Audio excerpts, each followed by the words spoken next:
আলহামদুলিল্লাহ নাহমাদুহু ওয়া নুসাল্লি আলা রাসূলিল কারীম আম্মা বা'দ ফাআউযু বিল্লাহি মিনাশ শাইতানির রাজিম বিসমিল্লাহির রহমানির রহিম। আমি আজকে যে বিষয়টা আলোচনা করতে চাই সেটা হলো বর্তমানে কিছু সুফি কলন্দর নামধারী ব্যক্তিরা ঝিটকা শরীফের দেওয়ান রশিদ বাবার রুহের যে পঞ্চ ভাগে বিস্তার, অর্থাৎ এই পঞ্চরূহ তত্ত্ব বা পঞ্চতত্ত্ব নিয়ে যারা বিরোধিতা করেন তাদের কিছু কথা উত্তর দেওয়া এখানে লক্ষ্য। কারণ তাদের অনুরোধে এবং আমাদের যারা এই দরবার শরীফের ভক্তবৃন্দ তাদের এই অনুরোধে এই আলোচনাটুকু আমার করার লক্ষ্য। সেটা হলো ইদানিংকাল তাদের ফলোয়ার অনেক, তাদের ভিউ অনেক, কিন্তু আমাদের অনেক ভক্ত আশিকানরা মনে করে তাদের এই কথাগুলো শুনে যে তাহলে ঝিটকা শরীফের লোকেরা কেন তাদের এই কথাগুলোর উত্তর দেয় না। তো আসলে কারো এই নিম্নমানের আলোচনা বা তাদের অপরিপক্ক সাধনার কারণে তাদের উদ্গীরণ এগুলো নিয়ে আলোচনা করা বা তাদের কথার উত্তর দেওয়া কোনো প্রকার রুচি আসে না। তারপর জাস্ট মানুষের বোঝার জন্য কারো প্রতিবাদ বা কারো বিরুদ্ধে কোনো মনের ক্ষোভ প্রকাশ এখানে লক্ষ্য নয়। সব সুফির মত একমত হবে এরকমও না, ভিন্ন ভিন্ন মত থাকতে পারে। আমরা পরিচয়, আমরা মুসলিম, আমাদের এক একটা বিষয়ের ব্যাখ্যা এক একজনের কাছে এক এক রকম হতেই পারে, কারণ সবাই একরকম জ্ঞান বুদ্ধি রাখে না।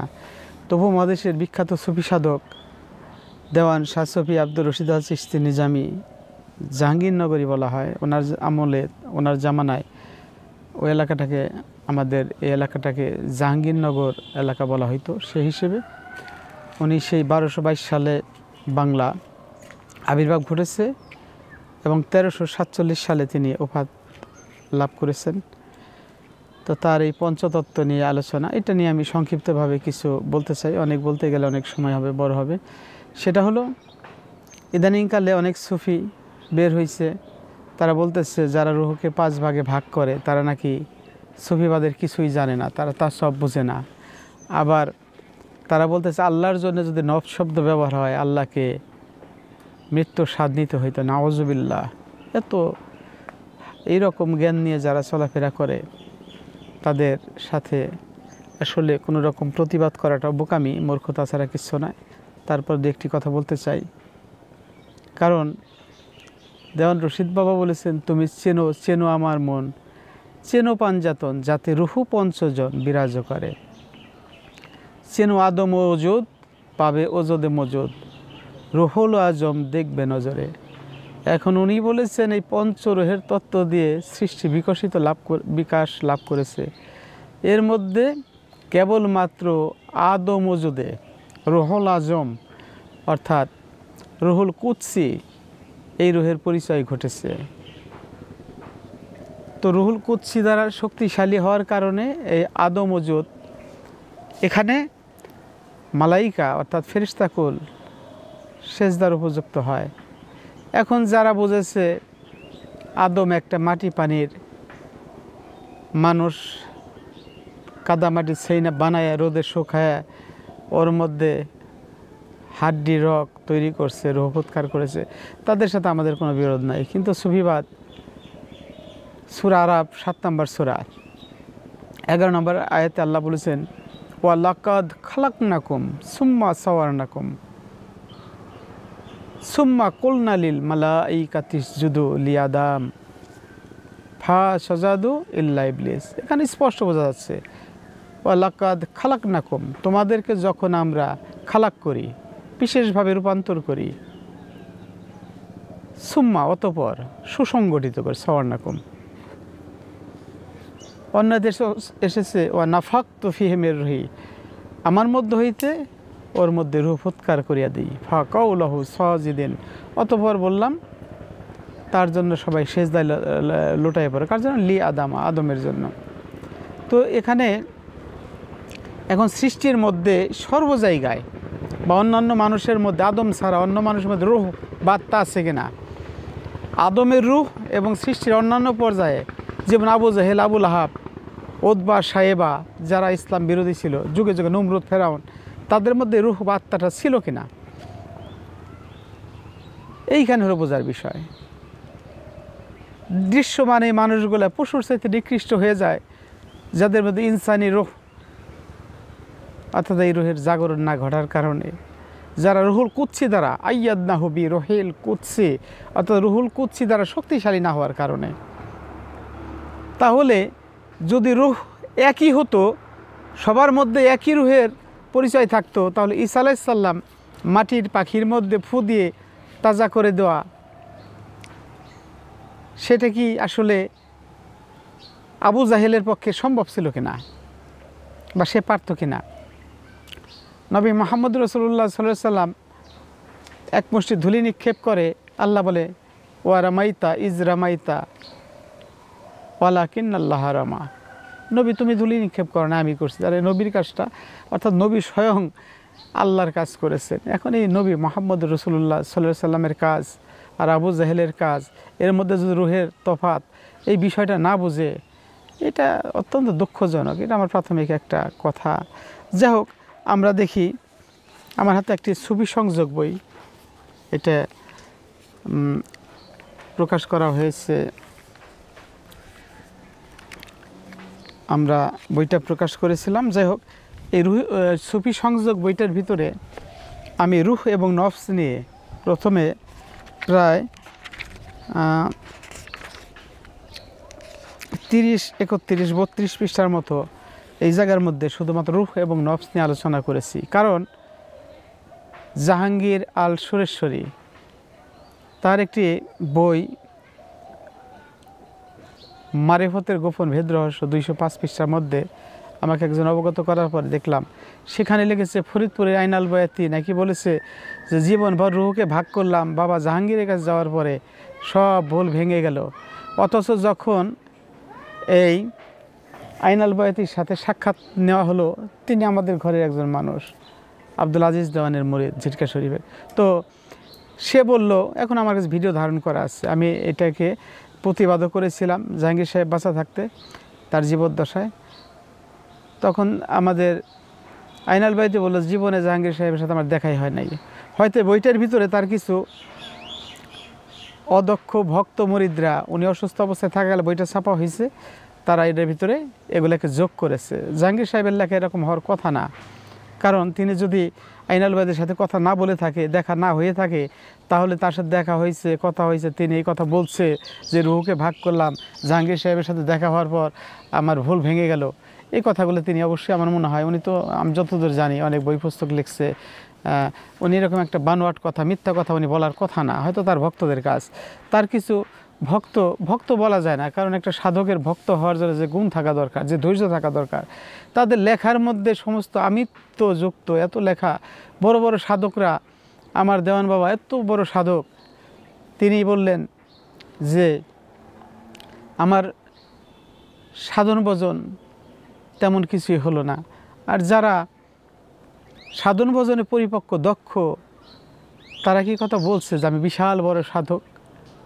হ্যাঁ, 2-1 সাধক সাধনার একটা বিশেষ হালের ভিতরে বলেছে আনাল হক, হামে উস্ত, এগুলো আলাদা একটা ভিন্ন রকমের কথা। সেদিকে যাচ্ছে না, বড় হয়ে যাবে। তো আমি প্রতিবাদ করার পরে তারা ওই বইটা সংশোধন করার জন্য মত প্রকাশ করে। তার স্ত্রী, জাহাঙ্গীর সাহেবের যে বর্তমান স্ত্রী, তিনিও বলেছিলেন অনলাইনের মাধ্যমে, আমার কিছু ভক্তবৃন্দ লোকজন ছিল, তাদের মাধ্যমে তিনি বলছিলেন। কিন্তু তার কিছু ভক্ত যারা ইদানিং খুব লাফালাফি করতেছে, তাদের নাম ভালো করে জানিও না, শুনলাম যে কাজী বেনজির হক সিসি সাহেবও তাদের বিরুদ্ধে এই কথাগুলো প্রতিবাদ করার কারণে তারা নাকি তার সাথেও খুব অশোভন আচরণ করেছে। যাই হোক, আচরণ, এটা সুফিদের আচরণ কেমন হওয়া উচিত এটা মানুষই বুঝবে। আমি অত ওদিকে যাচ্ছি না, শুধুমাত্র বোঝার জন্য বলছি। দলিল এবং দলিলের উপর তার কিছু নাই। আমাদের ধর্ম ইসলাম, আমরা ইবাদত করি আল্লাহর, আমরা ভালোবাসি রসুলকে, আমাদের কিতাব আল কোরআন। তো আমরা সে লক্ষ্যেই কথা বলি এবং আল্লাহর ওলিদের দেখানো পথে চলার চেষ্টা করি। তো অত্যন্ত দুঃখের সাথে বলছি, আমরা যদি কোরআনের দিকে তাকাই, খুব খেয়াল করলে যারা নাকি আমার এই আলোচনা শুনছেন, আমি তাদের উদ্দেশ্যে বলতে চাই যে কোরআনে 32 নম্বর সূরা, তার ভিতরে 7 নম্বর আয়াত থেকে শুরু করে এখানে 9 নম্বর পর্যন্ত যদি কেউ লক্ষ্য করে তাহলে অবশ্যই দেখতে পারবে আল্লাহ বলতেছেন আল্লাজি আহসানা কুল্লা শাইন খালাকাহ, অর্থাৎ আমি সব কিছুকে আহসান করে সৃষ্টি করেছি, উত্তম করে সৃষ্টি করেছি। এবং এই 7 নম্বর আয়াতে বলার পরে তিনি বলতেছেন আমি মাটি থেকে কি করেছি, দেহের নব উদ্ভাবন শুরু করেছি এবং তরলের নির্যাস থেকে তার বংশ উৎপাদন শুরু করেছি। খুব খেয়াল করতে হবে। এবং এই 8 নম্বরের পরে যায় 9 নম্বর আয়াতের মধ্যে আল্লাহ বলতেছেন সুম্মা সাওয়াহু ওয়া নাফাখা ফিহি মির রুহি, সুম্মা সাওয়াহু ওয়া নাফাখা ফিহি মির রুহিহি। এখানে বলা হচ্ছে যে আমি তাকে সুসংগঠিত করলাম এবং আমার মধ্য হইতে কি করলাম, রুহ ফুঁকে দিলাম। ওয়া জাআলা লাকুমুস সামা ওয়াল আবসারা, এবং এই রুহু ফুৎকারের ফলে তার মধ্যে শ্রবণ শক্তি এবং দেখার শক্তি প্রকাশ পাইল। স্পষ্ট বোঝা যাচ্ছে যে এই রুহের শক্তি থেকে শ্রবণ শক্তি, দেখার শক্তি এগুলো প্রকাশ পেল। যারা কোরআনের তাফসীর কারক তারা অবশ্যই এগুলো সুন্দরভাবে অবশ্যই বলতে পারবে। এখানে মূর্খতা একবারে গ্রহণযোগ্য নয়। যে সুম্মা সাওয়াহু ওয়া নাফাখা ফি মির রুহিহি ওয়া জাআলা লাকুমুস সামা ওয়াল আবসারা ওয়াল আফিদাতা, এবং অন্তঃকরণ হৃদয়ঙ্গম করার ক্ষমতা প্রকাশ পাইল। কিসের কারণে? রুহু পাওয়ার পরে। তাহলে আবু জেহেল আবু লাহাবকে দেখতো না? অর্থাৎ আমি বলতে চাচ্ছি সৃষ্টির এই মানবের মধ্যে দেখা যাচ্ছে যে যদিও মানুষ দেখতে একই রকম দেখা যায়, এর মধ্যে কিছু মানুষকে নাস বলা হয়েছে, কিছু মানুষ খান্নাস পর্যায়ের, একবারে শয়তান পর্যায়ের, ইবলিস পর্যায়ের, মিনাল জিন্নাতি ওয়ান নাস।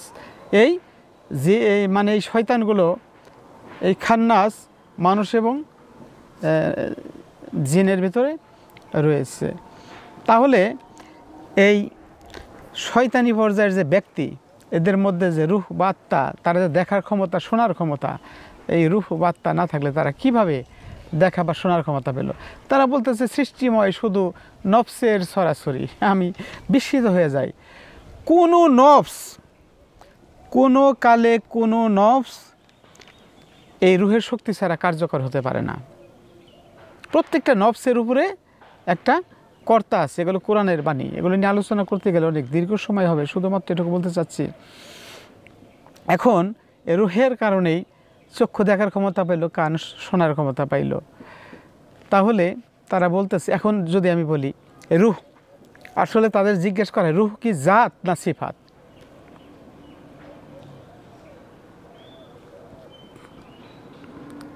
বললে তারা চুপ হয়ে যাবে, কারণ এইখানে বিশাল এলিমের প্রয়োজন। দেওয়ান রশিদ এমন একজন ব্যক্তি যিনি মানবদেহকে খণ্ড খণ্ড করে, 40 খণ্ড করে রুহ, নফস ইত্যাদিকে বিশ্লেষণ করে সুন্দরভাবে ব্যাখ্যা করে গেছে। তিনি দেল কাকে বলে, মন কাকে বলে, তার অবস্থান এগুলো নির্ণয় করে গেছে। তারা বলতেছে দেল হলো কি এক খণ্ড মাংসপিণ্ড। আর দেওয়ান বলল দেল নহে মাংসপিণ্ড, দেল বিশ্ব ব্রহ্মাণ্ড। দেল এমন একটা জিনিস, রুমি বলেছে দেল বদাস্ত ঔরতকে হজ আকবর আস্ত আজ হাজারা কাবা এক দেল বেহতারা আস্ত।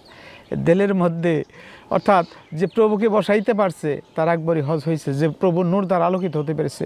এখন এই দেল মাংসখণ্ড যারা বোঝে, এটা পশুপক্ষী জীবজন্তুর মধ্যে আছে, কিন্তু তাদের এরকম ক্ষমতা দেওয়া হয় নাই যে তারা, আমি আসার আগে এইখানে কোথায় ছিলাম এই চিন্তা ভাবনা করার মতো, আমি কোথায় যাব এই জায়গাটা নির্ধারণ করার ক্ষমতা তাই নাই। এই জন্যই আল্লাহ বলছে ওমা খালাকতুল জিন্না ওয়াল ইনসা ইল্লা লিয়াবুদুন, এবং জিন এবং ইনসানকে আমি ইবাদতের জন্য সৃষ্টি করেছি। তাহলে উনি বলল দেল হলো এমন একটা বিষয়, দিলে সানোয়ারি, দিলে মদোয়ারি, দিলে নীলুফারি, 3টে স্তরে। তিনি বলতেছেন দেলে মদোয়ারি এই জগৎ এটা বস্তুময় জগৎ নয়, এটা অবস্তুর জগৎ। এটা জ্ঞানমণ্ডিত একটা সপ্ত আকাশ বিস্তৃত একটা জগৎ, যেই জগতের মধ্যে ঢুকলে মহান প্রভুর নূর দ্বারা আলোকিত হতে পারা যায়। ওই জায়গায় গেলে অখণ্ড গোলক ধাম, তিনি বলছে ওখানে গেলে আর মানুষ খণ্ড খণ্ড হবে না, ওখানে গেলে মানুষ বাঁকা লাভ করবে, ওখানে গেলে মানুষ মুক্তি লাভ করবে। সেই দেলের মধ্যে আমি আসার আগে কোথায় ছিলাম, কোন কোন জগৎ আমি বিচরণ করেছি, সেই তত্ত্ব নিহিত রয়েছে। কারণ পৃথিবী বিশ্ব ব্রহ্মাণ্ডে কীভাবে বলবে এত অল্প সময়ে, বিগ ব্যাং মহাবিস্ফোরণের মাধ্যমে সৃষ্টি হয়ে থাকে। আমার অনুকণা দেহের এগুলো তো সেখানে ছিল আদিবিন্দুতে, তাহলে সেখান থেকে বিশ্ব ব্রহ্মাণ্ডের যত জগৎ আমি বিচরণ করেছি, আমার মধ্যে সেই সমস্ত জগতের তথ্য এবং তত্ত্ব থাকার কথা। কিন্তু আমি সেই তত্ত্ব বা তথ্য কেন জানি না, কারণ আমি দেলে উলুহিয়াত বা ওই দেলে মধুয়ারিতে প্রবেশ করার মতো জ্ঞান অর্জন করা হয় না। এই জন্য আমার আসার পূর্বের আমার অবস্থানগুলো জানা হয় নাই। আমি এগুলো বলতে চাই না, শুধু বলতে চাই এগুলো নিয়ে কথা বলতে গেলে 2-4-5 ঘন্টা শেষ হবে না। তোমরা যেহেতু আসছো ছোট্ট একটা কথা বলার জন্য আসছো, তো আমি শুধুমাত্র একটা বিষয় বলতে চাই। তাহলে রুহের কারণেই চোখ দেখে, কান শোনে, মুখ কথা বলে, জ্ঞান বুদ্ধি, আমার দেওয়ানবাবু বলেছে আলিমুন অর্থাৎ জ্ঞান, মরিদুন ভালো মন্দ বিচার শক্তি, কাদিরুন কর্ম করার শক্তি, সামিউন বাসিরুন কালিমুন, এরকম হাইয়ন এই বাতাস চলে, জীবন্ত আছি। এই সপ্ত সিফাত ইনসানে যে মাত্রায় আছে অন্য জীবে নাই, অন্যান্য জায়গায় আছে, এটা সাবা মাসানি, অর্থাৎ এটা সব জায়গায় পঠিত হচ্ছে এই সপ্ত সিফাত। কিন্তু আল্লাহর ওলিদের মধ্যে এটা দ্বিতীয়তা প্রাপ্ত হয়েছে, অর্থাৎ আমরা যতটুকু দেখি, যতটুকু শুনি, এই সপ্ত সিফাত আল্লাহর যারা বন্ধু তাদের মধ্যে সেটা সুদূর প্রসারী হয়েছে, স্থানকালহীন একটা অসীম মাত্রা সেখানে প্রাপ্ত হয়েছে। অর্থাৎ অতীত, বর্তমান, ভবিষ্যৎ তিনটা কাল তাদের কাছে এক কাল, যেটা খিজির আলাইসাল্লামের এলেমের কাছে মুসা আলাইসাল্লামের মতো জাদ্রেল নবীও তার এই স্থানকালহীন অবস্থা, অতীতকাল, বর্তমানকাল, ভবিষ্যৎকাল, খিজির আলাইসাল্লাম ভবিষ্যৎকালে কাল কি ঘটবে, ভবিষ্যতে কী হবে, এগুলো দেখে দেখে তিনি মুসাকে শিক্ষা দিয়েছিলেন। তো এটা তো সেই এলেমের জগতের কথা, সে দিলে উলুহিয়াতের কথা, সেটা তো রুহুল কুচ্ছি দ্বারা শক্তিশালী হওয়া এলেমের কথা। কিন্তু সৃষ্টির অন্যান্য পর্যায়ের মধ্যে রুহু আত্মা রয়েছে, কিছু মানুষ পশুর মতো কাজ করে, এটাকে হায়ানি বলা হয়। কয় রুহুকে যারা ভাগ করে, পঞ্চভাগে ভাগ করে, তারা কিছুই জানে না। কি বলবো, আফসোস, কিচ্ছু করার নাই। এগুলো সবই তকদির, তাদের তকদিরে যা আছে তাই তারা বোঝে, এর বেশি বোঝার ক্ষমতা তাদের নাই। যা হোক, এখন তারা বলতেছে যে সৃষ্টিতে শুধু নফসের সরাসরি। কোরআন বলেছে যে এমন কোনো নফস নাই যেই নফস তার উপরে কোনো রুহ বা আত্মা ক্রিয়াশীল নয়। এখানে আমি ছবি সংযোগ বইয়ের মধ্যে বিস্তারিত বলেছি। যা হোক, আমি সেদিকে যাচ্ছি না। এখন সেটা হলো, উনি আরেকটা বিষয় বলেছে যে আল্লাহর যদি নফস থাকতো তাহলে আল্লাহকে নাকি মৃত্যুবরণ করতে হইতো। নাউজুবিল্লাহ, কে বলেছে? আল্লাহ বলছে ফিতরাতিল্লাহ হিল্লাতি ফাতারান নাস আলাইহা, আল্লাহর ফিতরাত আছে, স্বভাব আছে, সিবগাত আল্লাহ, আল্লাহর রং আছে, ওয়াজহুল্লাহ, আল্লাহর চেহারা আছে, অজহু রব্বিকা জুল জালালুল ইকরাম, এই কেরামতময় রবের চেহারা এটা বাঁকা, চিরস্থায়ী, তার চেহারা আছে, তার সে সব কিছু দেখে শোনে। এই জন্য জাত এবং সিফাত এই জ্ঞান না হলে কোনো তাদের সাথে কথা বলাই বোকামি। কারণ কি, এখন তোমরা বলতে পারো যে তাহলে জাত সিফাত কি? এই যে আমি প্রশ্ন রেখেছিলাম, রুহ কি জাত না সিফাত? আল্লাহ বলেছেন আল্লাহ নুরুস সামাওয়াতি ওয়াল আরদ, এই নূর আল্লাহর চেতনামণ্ডিত যে অবস্থা, এটা হলো জাত, আল্লাহর জাত নূর। কিন্তু এই সামাওয়াত আল আরদ, আল্লাহর জাত নূর থেকে আকাশ জমিন যে নূরে আলোকিত হইল, এটা এদবারি নূরের মধ্যে, সেইটাকে বলা হয় নূরে মুহাম্মদি।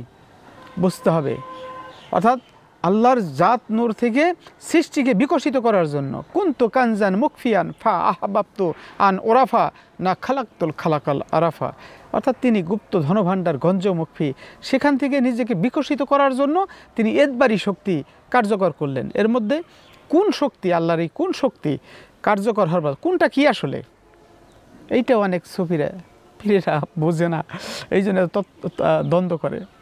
অর্থাৎ একটা নিঃশব্দ জগতে যখন থাকে মানুষ, ধরো তুমি এখানে আসছো, বসে আসছো, ভিডিও করতেছো, এখন মনে করো তোমার মধ্যে হঠাৎ করে একটা হরকত মানে একটা নড়াচড়া তৈরি হলো, কি এই কাজটা করো, হয়তো এটা নিঃশব্দভাবে হারাইছিল কিন্তু তথ্যটা আসলো, আসার পরে তুমি একটা কাজ করার জন্য দৌড়াই গেলে, সেই কাজটা সম্পাদন করলা, এটা ফায়াকুন হলো। এটা হলো মানুষকে বোঝার জন্য বলছে, কিন্তু আল্লাহর কোন শক্তি, আল্লাহ নিজেকে জগতে পরিচিত করার জন্য তিনি এই কোন শক্তিকে ফায়াকুনে রূপান্তর করলেন। কিন্তু এই কোন থেকে ফায়াকুন হওয়ার পথে জাতি নূর এদবারি নূরের মধ্যে সে নূর এলেম শহুদ ওজুদ 4টে এদবারের মধ্যে সে সৃষ্টিকে বিকশিত করার জন্য তখন ধীরে ধীরে এই বায়ু, আগুন, পানি, মাটি, হয়তো এগুলো তো যৌগিক পদার্থ, অনেকে বলতে পারেন আজকাল বিজ্ঞানের যুগ, অর্থাৎ এখানে বলা হচ্ছে বায়বীয় অবস্থা, তাপীয় অবস্থা, তরল অবস্থা এবং কঠিন অবস্থা, 4টা অবস্থা অতিক্রম করে এই সৃষ্টি জগতের মধ্যে বিকাশ লাভ করলো। আসলে এই গাছ, এই পশু পাখি, এগুলোর মধ্যে কি হচ্ছে? আল্লাহর হামদ, আল্লাহরই প্রশংসা হচ্ছে, আল্লাহরই পরিচয় ব্যক্ত হচ্ছে। কেউ বলুক বা না বলুক, আমার হাত, আমার চোখ, আমার কান, আমার নাক, অঙ্গ প্রত্যঙ্গ, এগুলো আল্লাহরই হামদ প্রকাশ করতেছে। আমি এদের জিকির তার করি বা না করি, প্রকাশ্য অপ্রকাশ্যভাবে সৃষ্টি সর্বময় একমাত্র প্রভুর হামদ মানে তার নিদর্শন বয়ে চলতেছে। যা হোক, ওদিকে যাব না। যে কথাটা বলতেছিলাম, তারা বলতেছে আল্লাহর নফস থাকলে আল্লাহকে নাকি মৃত্যুবরণ করতে হইতো। অত্যন্ত একবার দুঃখজনক একটা ব্যাপার।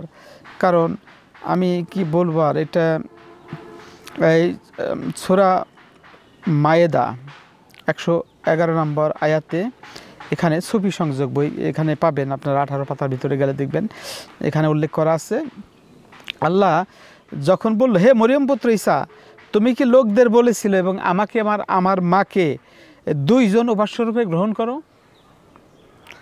তখন তিনি বললেন, আল্লাহ তোমারই সব মহিমা, এটি আমার পক্ষে সম্ভবপর নয় যে আমি তা বলবো, কারণ আমি এটা বলার অধিকার রাখি না।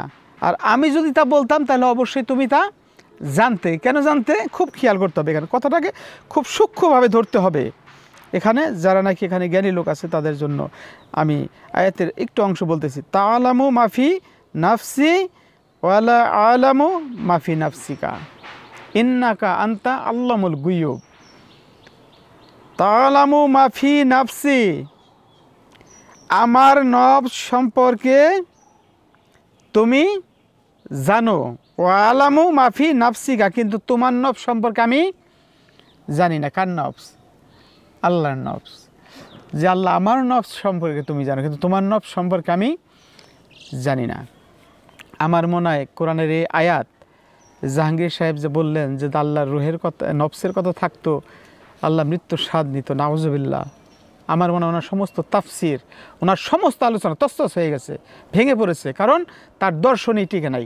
আর তারা বলে যে এর পূর্বে নাকি রুহ এবং নফস নিয়ে কেউ ব্যাখ্যা করেন, উনি এখনও ওই এলেমের কাছে যায় নাই। দেওয়ান রশিদ বাবা তিনি রুহ এবং নফস নিয়ে, এই পঞ্চতত্ত্ব নিয়ে এমন ব্যাখ্যা করেছেন, আসলে আমরা এগুলো নিয়ে লাফালাফি করি না, কারণ প্রয়োজনও নাই। একটা সাগর যদি থাকে, যার পিপাসা লাগবে সেখান থেকে পানি পান করবে। ওই সাগর কখনো বলে না যে আসো এখানে পান করো পানি। কোনো বাগানে ফুল ফুটলে ফুল কখনো বলে না আসো তুমি ফুলের ঘ্রাণ নাও। ঘ্রাণ পেলে জ্ঞানী পথিকরা ফুলের দিকে ছুটে যায়, ভ্রমর ছুটে যায়, সেখান থেকে মধু পান করে। তো দেওয়ান রশিদ বাবা এইরকম একটা সাগরের মতো মহানবীর এলেমের দরিয়ায় তিনি বলেছেন যে আলীর সিনার তালিম আমার সিনাই এলো, অর্থাৎ তিনি মৌলা আলীকে মডেল হিসেবে, যে আনা মদিনাতুল ইলমে ও আলিউন বাবুহা, রসুল যে বলেছেন আলী আমার এলেমের দরজা, তিনি বলেছেন যে আলীর সিনার তালিম আমি পেয়ে তিনি 40-এর তত্ত্ব ব্যাখ্যা করেছেন। তিনি রুহকে একটি রুহ নজুলের ধারায়, এই উরুজ নজুল না জানলে কিভাবে বলবো জাত কাকে বলে, সিফাত কাকে বলে, রুহু হলো কি আসলে, অর্থাৎ আল্লাহর সত্তা ব্যতীত জগতে যাহা কিছু প্রকাশিত বিকশিত সব কিছু হলো সিফাত। এটা বুঝতে হবে কি, সব হলো সিফাত, আল্লাহর সত্তা ব্যতীত সবই হলো সিফাত। এটা আহম্মদ কাউসার আলী ওরফে জিন্দাস, আমাদের জিটকা শরীফে দেওয়ান রশিদ বাবার একজন তরিকতের ভাই, গুরু ভাই, তিনি বলেছেন রুহু রুহু পঞ্চরুহু সিফাতো আল্লাহর, কি সিফাতো আল্লাহর, রুহু যে চিনিলে পাবে আল্লাহর দিদার, এটা আল্লাহর সিফাত। কিন্তু এই রুহুকে চিনলে আল্লাহর দিদার পাওয়া যাবে, কারণ সিফাতের ভিতরে জাতের প্রকাশ ঘটেছে। এই সিফাত ছাড়া জাতকে চেনা যাবে না। জাত সিফাতের জ্ঞান যাদের নাই তাদের বিরুদ্ধে আলোচনা, তাদের সম্পর্কে আলোচনা করা মূর্খতা ছাড়া আর আসলে কিছু নয়। কারণ তিনি বললেন কাতেবে কুদরত সেই রহিম রহমান পঞ্চরুহু হইতে খাড়া করিলেন জাহান। এই জগৎ জামাদি নাবাদি হায়ানি ইনসানি এবং রহমানি এই পঞ্চভাগে রুহুল কুদসি এই পঞ্চশক্তির মধ্যে পঞ্চভাগে যেমন নূরজাত এখানে সে নিজেকে বিকশিত করার জন্য বায়ু অনল বাড়ি মাটি এই 4টে শক্তিকে আরও প্রকাশ করেছে। তাহলে এই রুহুল কুদসি নিজেকে জগতে অর্থাৎ যেখানে নাকি রব আছে, যেখানে নূর আছে, খেয়াল করতে হবে যেখানে নূর আছে, নূর হলো যদি জাত হয় সেটা যদি রবের উপস্থিতি হয় তাহলে রব বলো আলামিন, সমস্ত আলম মানে জগৎ, আলামিন মানে বহুমাত্রিক জগৎ, মানুষ কীট পতঙ্গ পশু পাখি যা কিছু আছে একটা আলম, সমস্ত আলমের মধ্যে রব। তাহলে রব যেই সমস্ত আলমে আছে সেই সমস্ত আলমে রবের আমর থাকবে কিনা? তাহলে বলা হচ্ছে কুলির রুহু মিন আমরে রব্বি, রবের আমর, রবের হুকুম, রবের আদেশ, সেইখান থেকে রুহু প্রকাশ পায়। আর রুহু কাজ করার জন্য কতগুলো স্বভাব খাসিলত প্রকাশ করে, যেইটাকে বলা হয় নফস।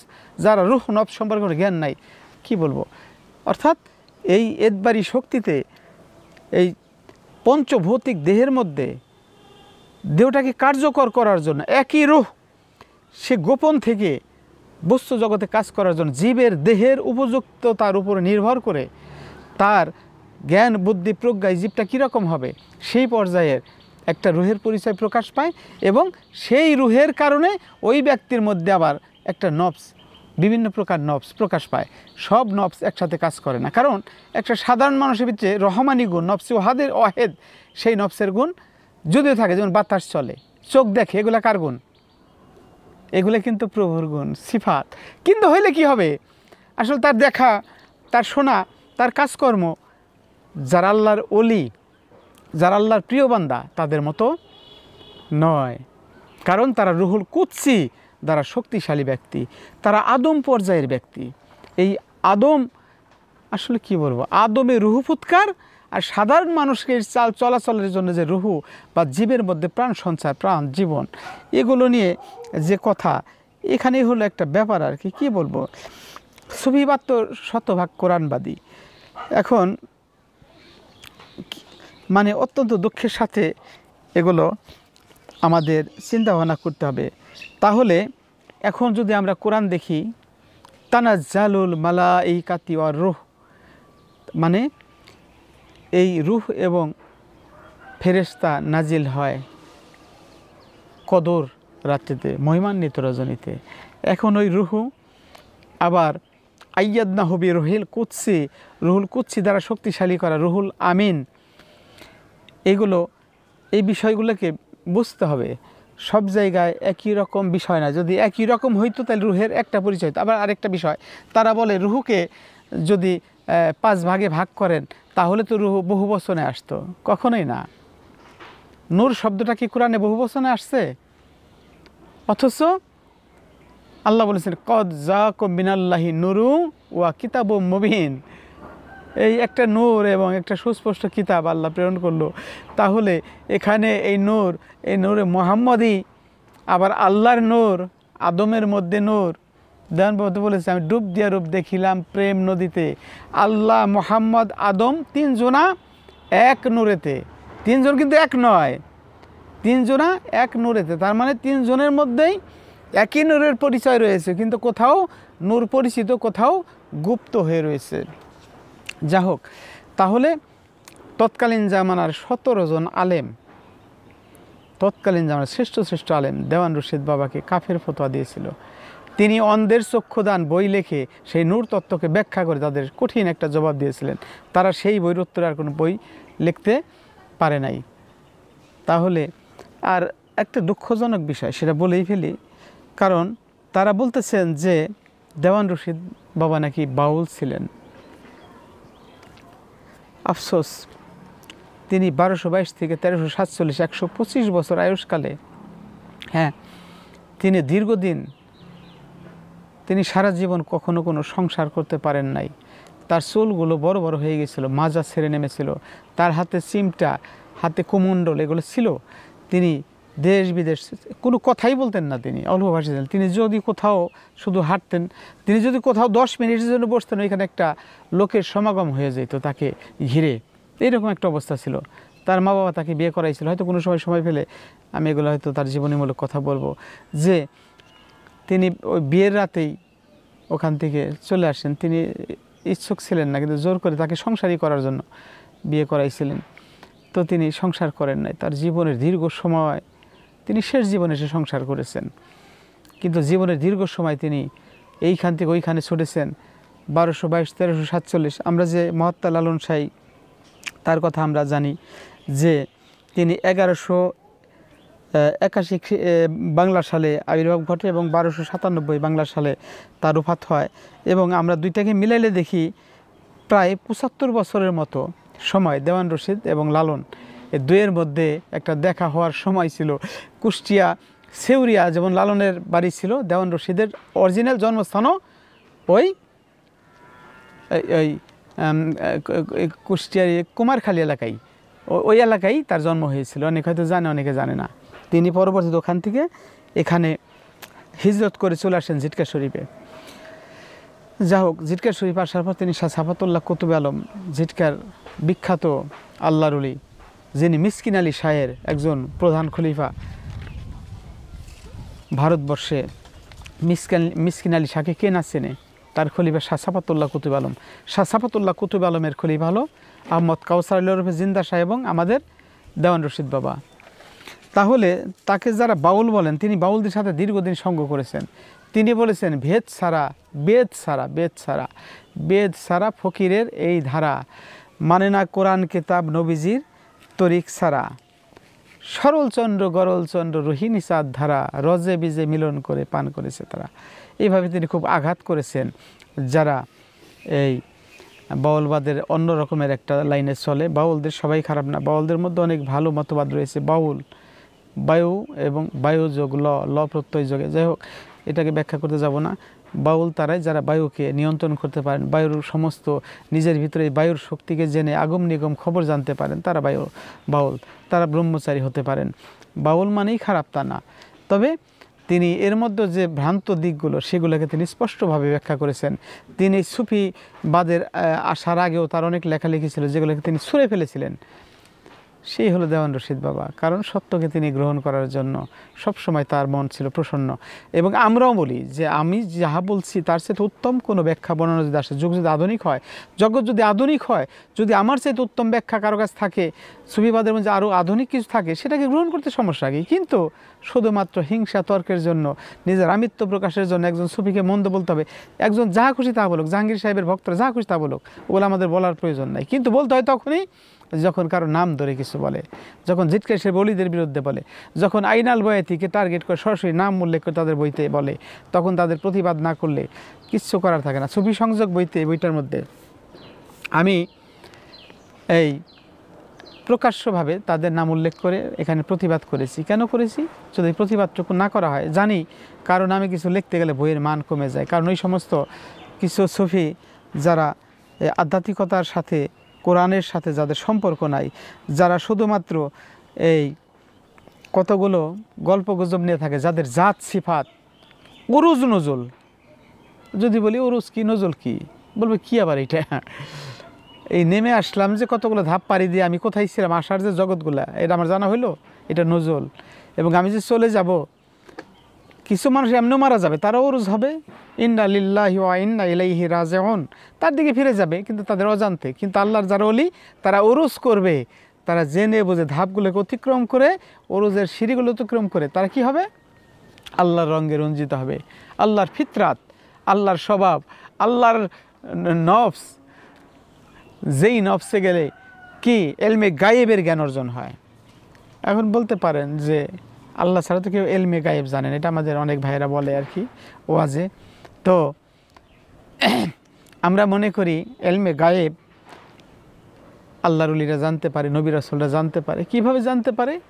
কারণ আল্লাহর সাথে যখন তাদের সম্পর্ক তৈরি হয়ে যায়, আল্লাহ তাদের এই এলেম জানার মতো জ্ঞান দান করে দেয়। এটা সবাই জানবে তা তো না। যাই হোক, তো কোরআনে আছে যে কুল্লু মান আলাইহা ফান, সব কিছু ফানা হবে, সৃষ্টির মধ্যে যা কিছু। ওয়াইয়াবকা অজহু রব্বিকা জৌল জালালি ওয়াল ইকরাম, জালাল এবং কেরামতের অধিকারী সেই রবের চেহারাটা হলো বাঁকা। আর যাই হোক, তাহলে বলতেছিলাম, তিনি বললেন যে পঞ্চরূহ হইতে খাড়া করিলেন জাহান, অর্থাৎ এই একই রূহ, একই নূর, যেমন আদমের নূর, নবীর নূর বিভিন্নভাবে প্রশস্ত হয়েছে, ঠিক এই একই রূহ জীবজগতে কাজের বিভিন্ন পর্যায়ে পাঞ্জাতন, যেমন নবী, আলী, ফাতেমা, হাসান, হোসাইন, এই পঞ্চতত্ত্ব যারা সৌদি আরবে নিয়ে বোঝে, ঠিক আছে এটা বাহিরের শরীয়তে 5 জন, কিন্তু সৃষ্টি জগতের মধ্যেই পঞ্চশক্তি প্রত্যেকটা জীবের মধ্যে, মানুষের মধ্যে রয়েছে। একটা মানুষ এই রুহের, এই রুহুল কুদসির শক্তি দ্বারা শক্তিশালী না হওয়ার কারণে, হায়ানি রুহের শক্তি দ্বারা ওই ব্যক্তি পশুর পরিচয় দেখাইতে পারে, ও রেপ করতে পারে মানুষকে, সে কি করতে পারে, অনেক অকাম কুকাম, চুরি ডাকাতি, মারামারি এগুলো করতে পারে। আমরা এই নফসের গুণ, রুহের গুণ এগুলো ব্যাখ্যা করি, কয় রুহ নফসের ব্যাখ্যা নাকি গাজ্জালি, রুমি, চিশতি এরা নাকি করে নাই, জাহাঙ্গীর সাহেব আর তার ভক্তরা নাকি করেছে। হাস্যকর, অত্যন্ত হাস্যকর, এটাকে মেনেই নেওয়া যায় না। রুহ নফস নিয়ে তারা যা বুঝে এখনও তেমন কিছুই বুঝে না, সেগুলোকে বলতে গেলে প্রত্যেকটাকে, তাদের কথাগুলোকে খণ্ডন করতে গেলে কোরআনের দলিল দর্শনে তাদের কথাগুলো বাতিল হয়ে যাবে, কারণ আমাদের দলিল হলো কোরআন। এই জন্যে এখন বলতে পারেন যে এখন ঘাস তো সব হরিণে খায়, একটা হরিণে, সব হরিণে ঘাস খায়, তো ঘাস খাওয়ার পর কিছু কিছু হরিণের মধ্যে মৃগনাভি জন্ম নেয়, ওই হরিণ অন্য হরিণের দল থেকে আলাদা হয়ে যায়। আর কিছু হরিণ শুধু গোবর দেয়, ওগুলোর মধ্যে মৃগনাভি হয় না। একই ফুলের মধ্যে থেকে মধু খায় এই এক রকমের ভ্রমরা এবং মৌমাছি। মৌমাছি ওখান থেকে মধু সঞ্চয় করে, আর ভ্রমর হলো ওখান থেকে কাটা হুল উৎপাদন করে, যা মানুষের জন্য অকল্যাণকর। এই বিশ্বে এসে মানুষের জন্য কাজ করবে যারা সুফিবাদী মানুষ, থাকতে পারে মতে পার্থক্য, থাকতে পারে কিছুটা ভিন্নতা, এ নিয়ে আমাদের আলোচনা বা বৈষম্য তৈরি করা কোনো উচিতই নয়। আমাদের এই এত একটা সমস্যায় জর্জরিত সময়ের মধ্যে আমরা বিশ্বে একটা অস্থির পরিস্থিতির মধ্যে মুসলিমরা নির্যাতিত হচ্ছে সারা বিশ্বে, সেখানে দাঁড়ায় আমরা একজন, আর একটা ওহাবি মৌলবী যদি বলে এটা সহ্য করা যায়, তারা আঘাত করে সহ্য করা যায়, কারণ একজন না বুঝলে, একটা মানুষ নিজেকে সুফি দাবি করে সে যদি একটা সুফির বিরুদ্ধে নাম ধরে বলে, তখন সেটা দুঃখজনক, এটাকে মানা যায় না। কারণ তারা আদম কাকে বলে এইটি বোঝে নাই। দেওয়ান বাবা বলেছেন, আদম হাওয়া গন্ধম তিনের ভেদ নহে কম, সবে কি জানিতে পারে জানে আর একজনে। তারা বুঝছে পুরুষ মানুষ আদম, মেয়া লোকল হাওয়া, তাদের ওখানে নারী পুরুষের দলাদলি। আর আমার ছিটকে শরীফ, আমি যে দরবারে কথা বলতেছি, দেওয়ান বাবার দরবার, যেখানে নারীরা আলাদা থাকে, পুরুষরা আলাদা থাকে, আমরা সামা গজল শুনি, কিন্তু শালীনতার সাথে, কোনো লাফালাফি নাই। সেখানে প্রেম মহব্বত, চোখের পানি ঝরবে গান গজল শুনে। সেখানে আলোচনা হবে সুফিবাদে, সেখানে কোরআন হাদিস দালিলিক কথা হবে, সেখানে কোনো গাঁজা নাই, নেশা নাই, মদ নাই, আজে বাজে কোনো বিষয় আমরা কখনো প্রশ্রয় করি না।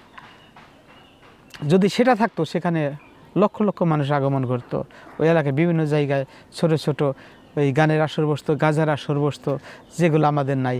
আর যারা নারী পুরুষ সম্মিলিতভাবে চলে ফিরে, তারা এই সমস্ত এই শুদ্ধ ধারার সুফিবাদের বিরুদ্ধে কথা বলে, তাদের শতবার ভাবতে হবে যে তারা কি বলতেছে। আল্লাহ কোরআনে বলেছেন, আলাম তারা ইলা রাব্বিকা কাইফা মাদ্দাজ্জাল্লাহ, তারা কি দেখে না আমার দিকে আমি ছায়াকে কিভাবে প্রলম্বিত করেছি। অনেকে বলেছে সূর্যের কারণে গাছের ছায়া, আসল বিষয় তা নয়। তাহলে আল্লাহর ছায়া কি, এগুলো বোঝার জন্য জ্ঞানের দরকার। আল্লাহ নিজের ছায়া, নিজের দিকে ছায়াকে প্রলম্বিত করলো, বিষয়টা কি? আল্লাহর ছায়ার কথা পাওয়া যায়। আবার বলতে পারেন যে এটা তো আল্লাহর দিকে ছায়া, ইলা রাব্বিকা। হাদিস শরীফে এসেছে, আস সুলতান জিল্লুল্লাহি ফিল আরদ, অর্থাৎ যারা সুলতান তারা হলো জমিনের মধ্যে আল্লাহর ছায়া, দেহের মধ্যে আল্লাহর প্রতিবিম্ব। সুবহানাল্লাহ, আল্লাহর প্রতিবিম্ব হলো যারা সুলতান। সুলতান কারা? আল্লাহ চ্যালেঞ্জ করে দিয়ে সূরা আর রহমানে বলেছে, হে জিন ও ইনসান, তোমরা পারলে আল্লাহর এই আকাশ জমিনের সীমানা। আকাশ জমিন মানে কি? আকাশ মানে শক্তিমণ্ডল, জমিন মানে বস্তুমণ্ডল, এবং দেহ এবং দেহের জ্ঞানের মণ্ডল। একটা হলো দেহের বস্তু স্তর, আর একটা হলো দেহের জ্ঞানের স্তর। এই জ্ঞানের স্তর এবং বস্তু স্তর, এই দুইটা মিলেই তো দেহমণ্ডল। দেহের দিকে তাকায় আমার সুফিরা দেহের বাইরে যান না। এখানে চিন্তা করেন, আল্লাহ বলতে তুমি যদি পারো সৃষ্টির সীমানা অতিক্রম করে চলে যাও, গেছে কিনা? আল্লাহ রুলের এইখানে বৈশা রয়েছে। দেওয়ান রশিদ বাবার ভক্ত সেই বরিশাল, এইখান থেকে গুরু বসে বসে তার জীবনীতে তার কারামতপূর্ণ জীবন যদি বর্ণনা করি, 1 ঘন্টা বলি যে কী সমস্ত যে তার কারামতে ভরপুর তার যে জীবন। তার ভক্তকে স্মরণ করছে, সোনামুদ্দিন আমার এখানে তোমার সাথে দেখা করতে মন চায়। উনি রাত্রের মধ্যে এখানে মুহূর্তের মধ্যে চলে, তার স্ত্রী ছিল ওখানে, বললো যে আমার এখন যেতে হবে। জানা যায় তিনি মুহূর্তের মধ্যে অল্প সময়ের মধ্যে এখানে আসলো। কীভাবে আসলো? তখন কি প্লেন ছিল, বিমান ছিল, এই বাসের সরাসরি লাইন ছিল? তারা এই আল্লাহর ছায়ায় রূপান্তর হয়েছিল। তারা সুলতান। আল্লাহ বলতেন, হে জিন ইনসান, যদি পার আমার সীমানা অতিক্রম করে চলে যাও, কিন্তু পারবে না, ফিরে আসো। হ্যাঁ পারবে, কি? ইল্লা বে সুলতান, সুলতানের সাথে হওয়া ব্যতীত পারবে না। আমার এই কথা কে কীভাবে নিবে আমি জানি না। সুলতান মানে তো অনেকে বলছে রাজা বাচ্চা, আসলে তা নয়। সুলতান হলো ফিল আর্দে খলিফা। আর্থ, ফি মানে মধ্যে, আর্থ মানে দেহ। এই দেহের মধ্যে যিনি খলিফা, অর্থাৎ দেহের মধ্যে যিনি খেলাফত প্রাপ্ত হয়েছে, দেহের সফরের মধ্যে যিনি খেলাফত প্রাপ্ত হয়েছে, যিনি দেহ থেকে ইচ্ছা করে মুক্ত হয়ে যেতে পারেন। যেমন পুরান পোশাক খুলে নতুন পোশাক পরা, এই দেহটাকে ছেড়ে যিনি নতুনভাবে তিনি পরিপূর্ণরূপে বের হয়ে যেতে পারেন, এরাই তো সুলতান, এরাই তো খলিফা, এরাই তো আদম, এরাই তো রুহুল কুদসি দ্বারা শক্তিশালী। এই সমস্ত ব্যক্তির রূহ ফুৎকার, এই আদমের সেজদা, যে রূহ ফুৎকার হলো তো সেজদার আদেশ, এই সমস্ত ব্যক্তি আর আবু জাহেল, আবুল আহাব মার্কা নিম্ন পর্যায়ের ব্যক্তি, যাদের মধ্যে রুহুল কুদসির পরিচয় ঘটে নাই বলি না, আছে, কিন্তু সেখানে গোপন হয়ে রয়েছে। সে না থাকলে চোখ দেখার ক্ষমতা পাইতো না, কান শোনার ক্ষমতা পাইতো না, মুখ কথা বলতে পারতো, হাত পা নড়াচড়া করতে পারতো না। এখানে কি বলবো আমি? এই যে সপ্ত সিফাতের কথা বললাম, এই সপ্ত সিফাতের মধ্যে খোদাই সিফাত, পয়গম্বরী সিফাত, বান্দাই সিফাত। এই দেহের মধ্যে খোদাই সিফাত, পয়গম্বরী সিফাত, বান্দাই সিফাত। এই দেহের মধ্যে নবী রাসূলের সিফাত রয়েছে। এই দেহের মধ্যে আল্লাহ যাকে ইচ্ছা তাকে নূর দ্বারা হেদায়েত করে, আর যে হেদায়েত পাবে না সে নূর প্রাপ্ত হবে না, সে হেদায়েতও পাবে না, সে শুধু তর্ক করবে। আর এই আমি যা বলতেছি এখন হয়তো অনেকে বলবে যে কি বলে, আমি শুধু এটুকু বলবো, কারো মন্দ বলবো না, যে গায়ের বসন খুলিলে কি দেখিবে কানা, অন্ধে কি বুঝিতে পারে প্রদীপের ঠিকানা। একটা অন্ধ মানুষের সামনে প্রদীপ জ্বালাইলে আর না জ্বালাইলে সমানই, আর একটা অন্ধের সামনে যদি কোনো মানুষ উলঙ্গ হয়ে যায় তাও সমান, কারণ ওই উলঙ্গ হওয়ার মধ্যে ও কিছু দেখেও না, ওর কোনো বোধ শক্তিও না হয়। এখন এখানে আলোচনা করে আমি কতটুকু উলঙ্গ করতে পারবো এই বিষয়গুলোকে, যার জন্য তাদের কথাগুলো অত্যন্ত দুঃখজনক। কারণ এগুলো ওয়ালাকাদ খালাকনাকুম সুম্মা সাওয়ারনাকুম, এখানে বলতেছিলাম যে বহু মানুষের মধ্য হইতে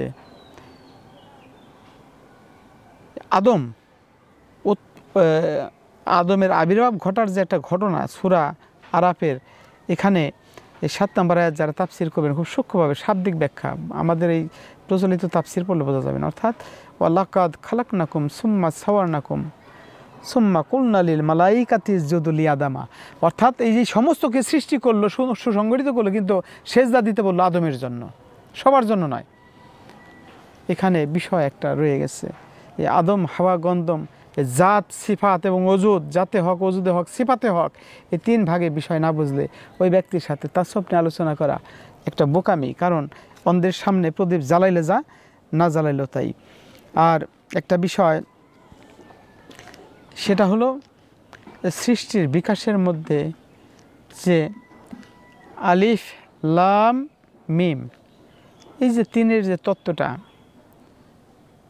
যালিকাল কিতাবু লা রাইবা ফিহি হুদাল লিল মুত্তাকিন, এখানে এই যে 3 আলিফ লাম মিম, এই যে কিতাব, এই আলিফ লাম মিম কিতাব, এর মধ্যে ইশক আশেক মাশুক, আদম হাওয়া গন্ধম, আহাদ আহম্মদ মোহাম্মদ, অর্থাৎ আহাদিয়াত অহদাত অহেদিয়াত, এই সৃষ্টির যে বিকাশের ধারা নজুলের মধ্যে, আবার উরুজের মধ্যে এই বস্তু জগতের মানুষ এই মোহাম্মদী এই জগৎটাকে পার হয়ে কিভাবে আহম্মদী নূরের মধ্যে প্রবেশ করে সে রবিবাদ আবুদিয়াত মানে তৌহিদের 3টা অবস্থায় আবুদিয়াত স্তর, আমি তো সংক্ষিপ্ত সময় কীভাবে বলবো, দীর্ঘ সময়ের বিষয়।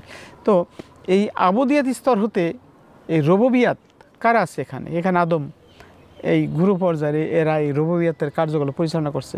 এখান থেকে উলুহিয়াত অর্থাৎ আল্লাহর একত্ববাদের জগতে এখানে প্রবেশ করা, এটা তো একটা সাধনার বিষয়। একটা মানুষ গুরুকে দেখলো, এটা কি আসলে? তাহলে তো সাধনা কেন করতে হয়? একটা মানুষের মধ্যে ফানাফির শাইখ, ফানাফির রসুল, ফানাফিল্লা স্তরগুলো কেন পাড়ি দিতে হয়? এই সিনাসাক বলতেছে রসুলের সিনাসাক কয়েকবার হয়েছে। আমাদের প্রত্যেকটা মানুষেরই এরকম কয়েকটা মাকান পার হইতে হয়, একটা স্তর ফাড়তে হয়, অতিক্রম করতে হয় বা ফানা করতে হয়, যা বলি সিনাসাক করতে হয়। আমাদের এখানে আল্লাম নাশরাহ লাকা সদরাক, এই সদর মানে বক্ষ বিদীর্ণ করতে হয়, অর্থাৎ এলেমের এক একটা স্তর পাড়ি দিতে হয়। এই এলেমের স্তরগুলো পাড়ি দেওয়ার জন্য আল্লাহর অলির শরণাপন্ন হতে হয়। তো এখানে আমি যদি নিম্ন পর্যায়ের রুহের মধ্যে না থাকি তাহলে আমার সাধনা করার কি প্রয়োজন? আমি যদি রুহুল কুদসি দ্বারা একবারই শক্তিশালী হয়ে যাই তাহলে তো সাধন ভজনের দরকার পড়ে না। তাহলে রুহুল কুদসি ওই রুহু দ্বারা শক্তিশালী হওয়ার জন্যই তো আমি যে এই রুহু কুদসি প্রাপ্ত ওই ব্যক্তির সান্নিধ্য থেকে আমি এই পথটায় চলার জন্য পরিশ্রম করি। অত্যন্ত দুঃখজনক। এই জন্য সৃষ্টি হলো আমাদের যে আরেফেল ওজুদ, এই ওজুদ বললাম দেহের মধ্যে 5 প্রকারের ওজুদ, পঞ্চশক্তি দ্বারা দেহ তৈরি। আরেফেল ওজুদ, ওয়াজেবেল ওজুদ, ওয়াহেদাল ওজুদ, মুমকেনাল, মুমতেনাল, এই অবশ্যম্ভাবী ওজুদ, এই আপনার নুরি ওজুদ, ওয়াহেদাল সর্বময় এক ওজুদ। এই যে একটা ওজুদ বা দেহ, এর মধ্যে আমাদের এই যে নূর, বায়ু, আগুন, পানি, মাটি, এই বিষয়গুলোর এক একটা দেহ আছে। এক একটা দেহ থাকলে এক একটা দেহের উপরে কর্তা আছে এবং এক একটা দেহ থেকে এক এক রকমের নফস। এখানে দেখা গেছে নফসে রহমানি বা নফসে ওয়াহেদ। হয়তো অনেকে বলবে যে রহমানি নফস নাই, কোরআনে বলছে নফসে ওয়াহেদ। আর রহমান আল্লাহর সিফাতি নাম, তাহলে আমরা বলি রহমানি, আমরা বলি ইনসানি, আমরা বলি মুতমাইন্না, আমরা বলি মুতমাইন্না। ইনসানি যে রূহ, তার যে নফস সেটাকে বলি মুতমাইন্না। আমরা রুহুল কুদসি দ্বারা যারা শক্তিশালী তারা নফসে রহমানি শক্তিমান, অর্থাৎ যে কাজকর্ম করে তাদের রহমানি নফস যারা কাজ করে। যারা মুতমাইন্না নফস প্রাপ্ত তারা ইনসান, মানুষ। এরাই জান্নাতে যাওয়ার জন্য ওই মঞ্জিলটার মধ্যে অবস্থান করে। কোরআনতে বলছে ইয়া তোহার নফসুল মুতমাইন্না, ডাক দিল নফসে মুতমাইন্নাকে, ইরজি ইলা রব্বিকি রাদিয়াতাম মারদিয়া ফাদখুলি ফি ইবাদি ওয়াদখুলি জান্নাতি। নফসে মুতমাইন্নাকে জান্নাতে যাওয়ার জন্য আহ্বান করা হলো। এখন নফসে মুতমাইন্না যদি রুহুল কুদসি দ্বারা শক্তিশালী হইতো তাহলে তো তার ওখানে আরেকটা ধাপ যাওয়ার জন্য তাকে বলা হইতো না। তাহলে সে কুদসি অর্থাৎ রহমানি গুণে গুণান্বিত হওয়ার জন্য, সিবগাতুল্লাহ আল্লাহর রঙে রঞ্জিত হওয়ার জন্য, ফিতরাতিল্লাহ আল্লাহর ফিতরাত দ্বারা চূর্ণ বিচূর্ণ হওয়ার জন্য ওখানে যাইতে বলা হলো, জান্নাতি হইতে বলা হলো। এখন জানি না তাদের জান্নাত জাহান্নাম সম্পর্কে ধারণা কীরকম, বা তারা এরকম জান্নাত জাহান্নাম সম্পর্কে তাদের ব্যাখ্যাটা কী তাও আমি জানি না সঠিকভাবে। তো আসলে কিচ্ছু বলার নাই।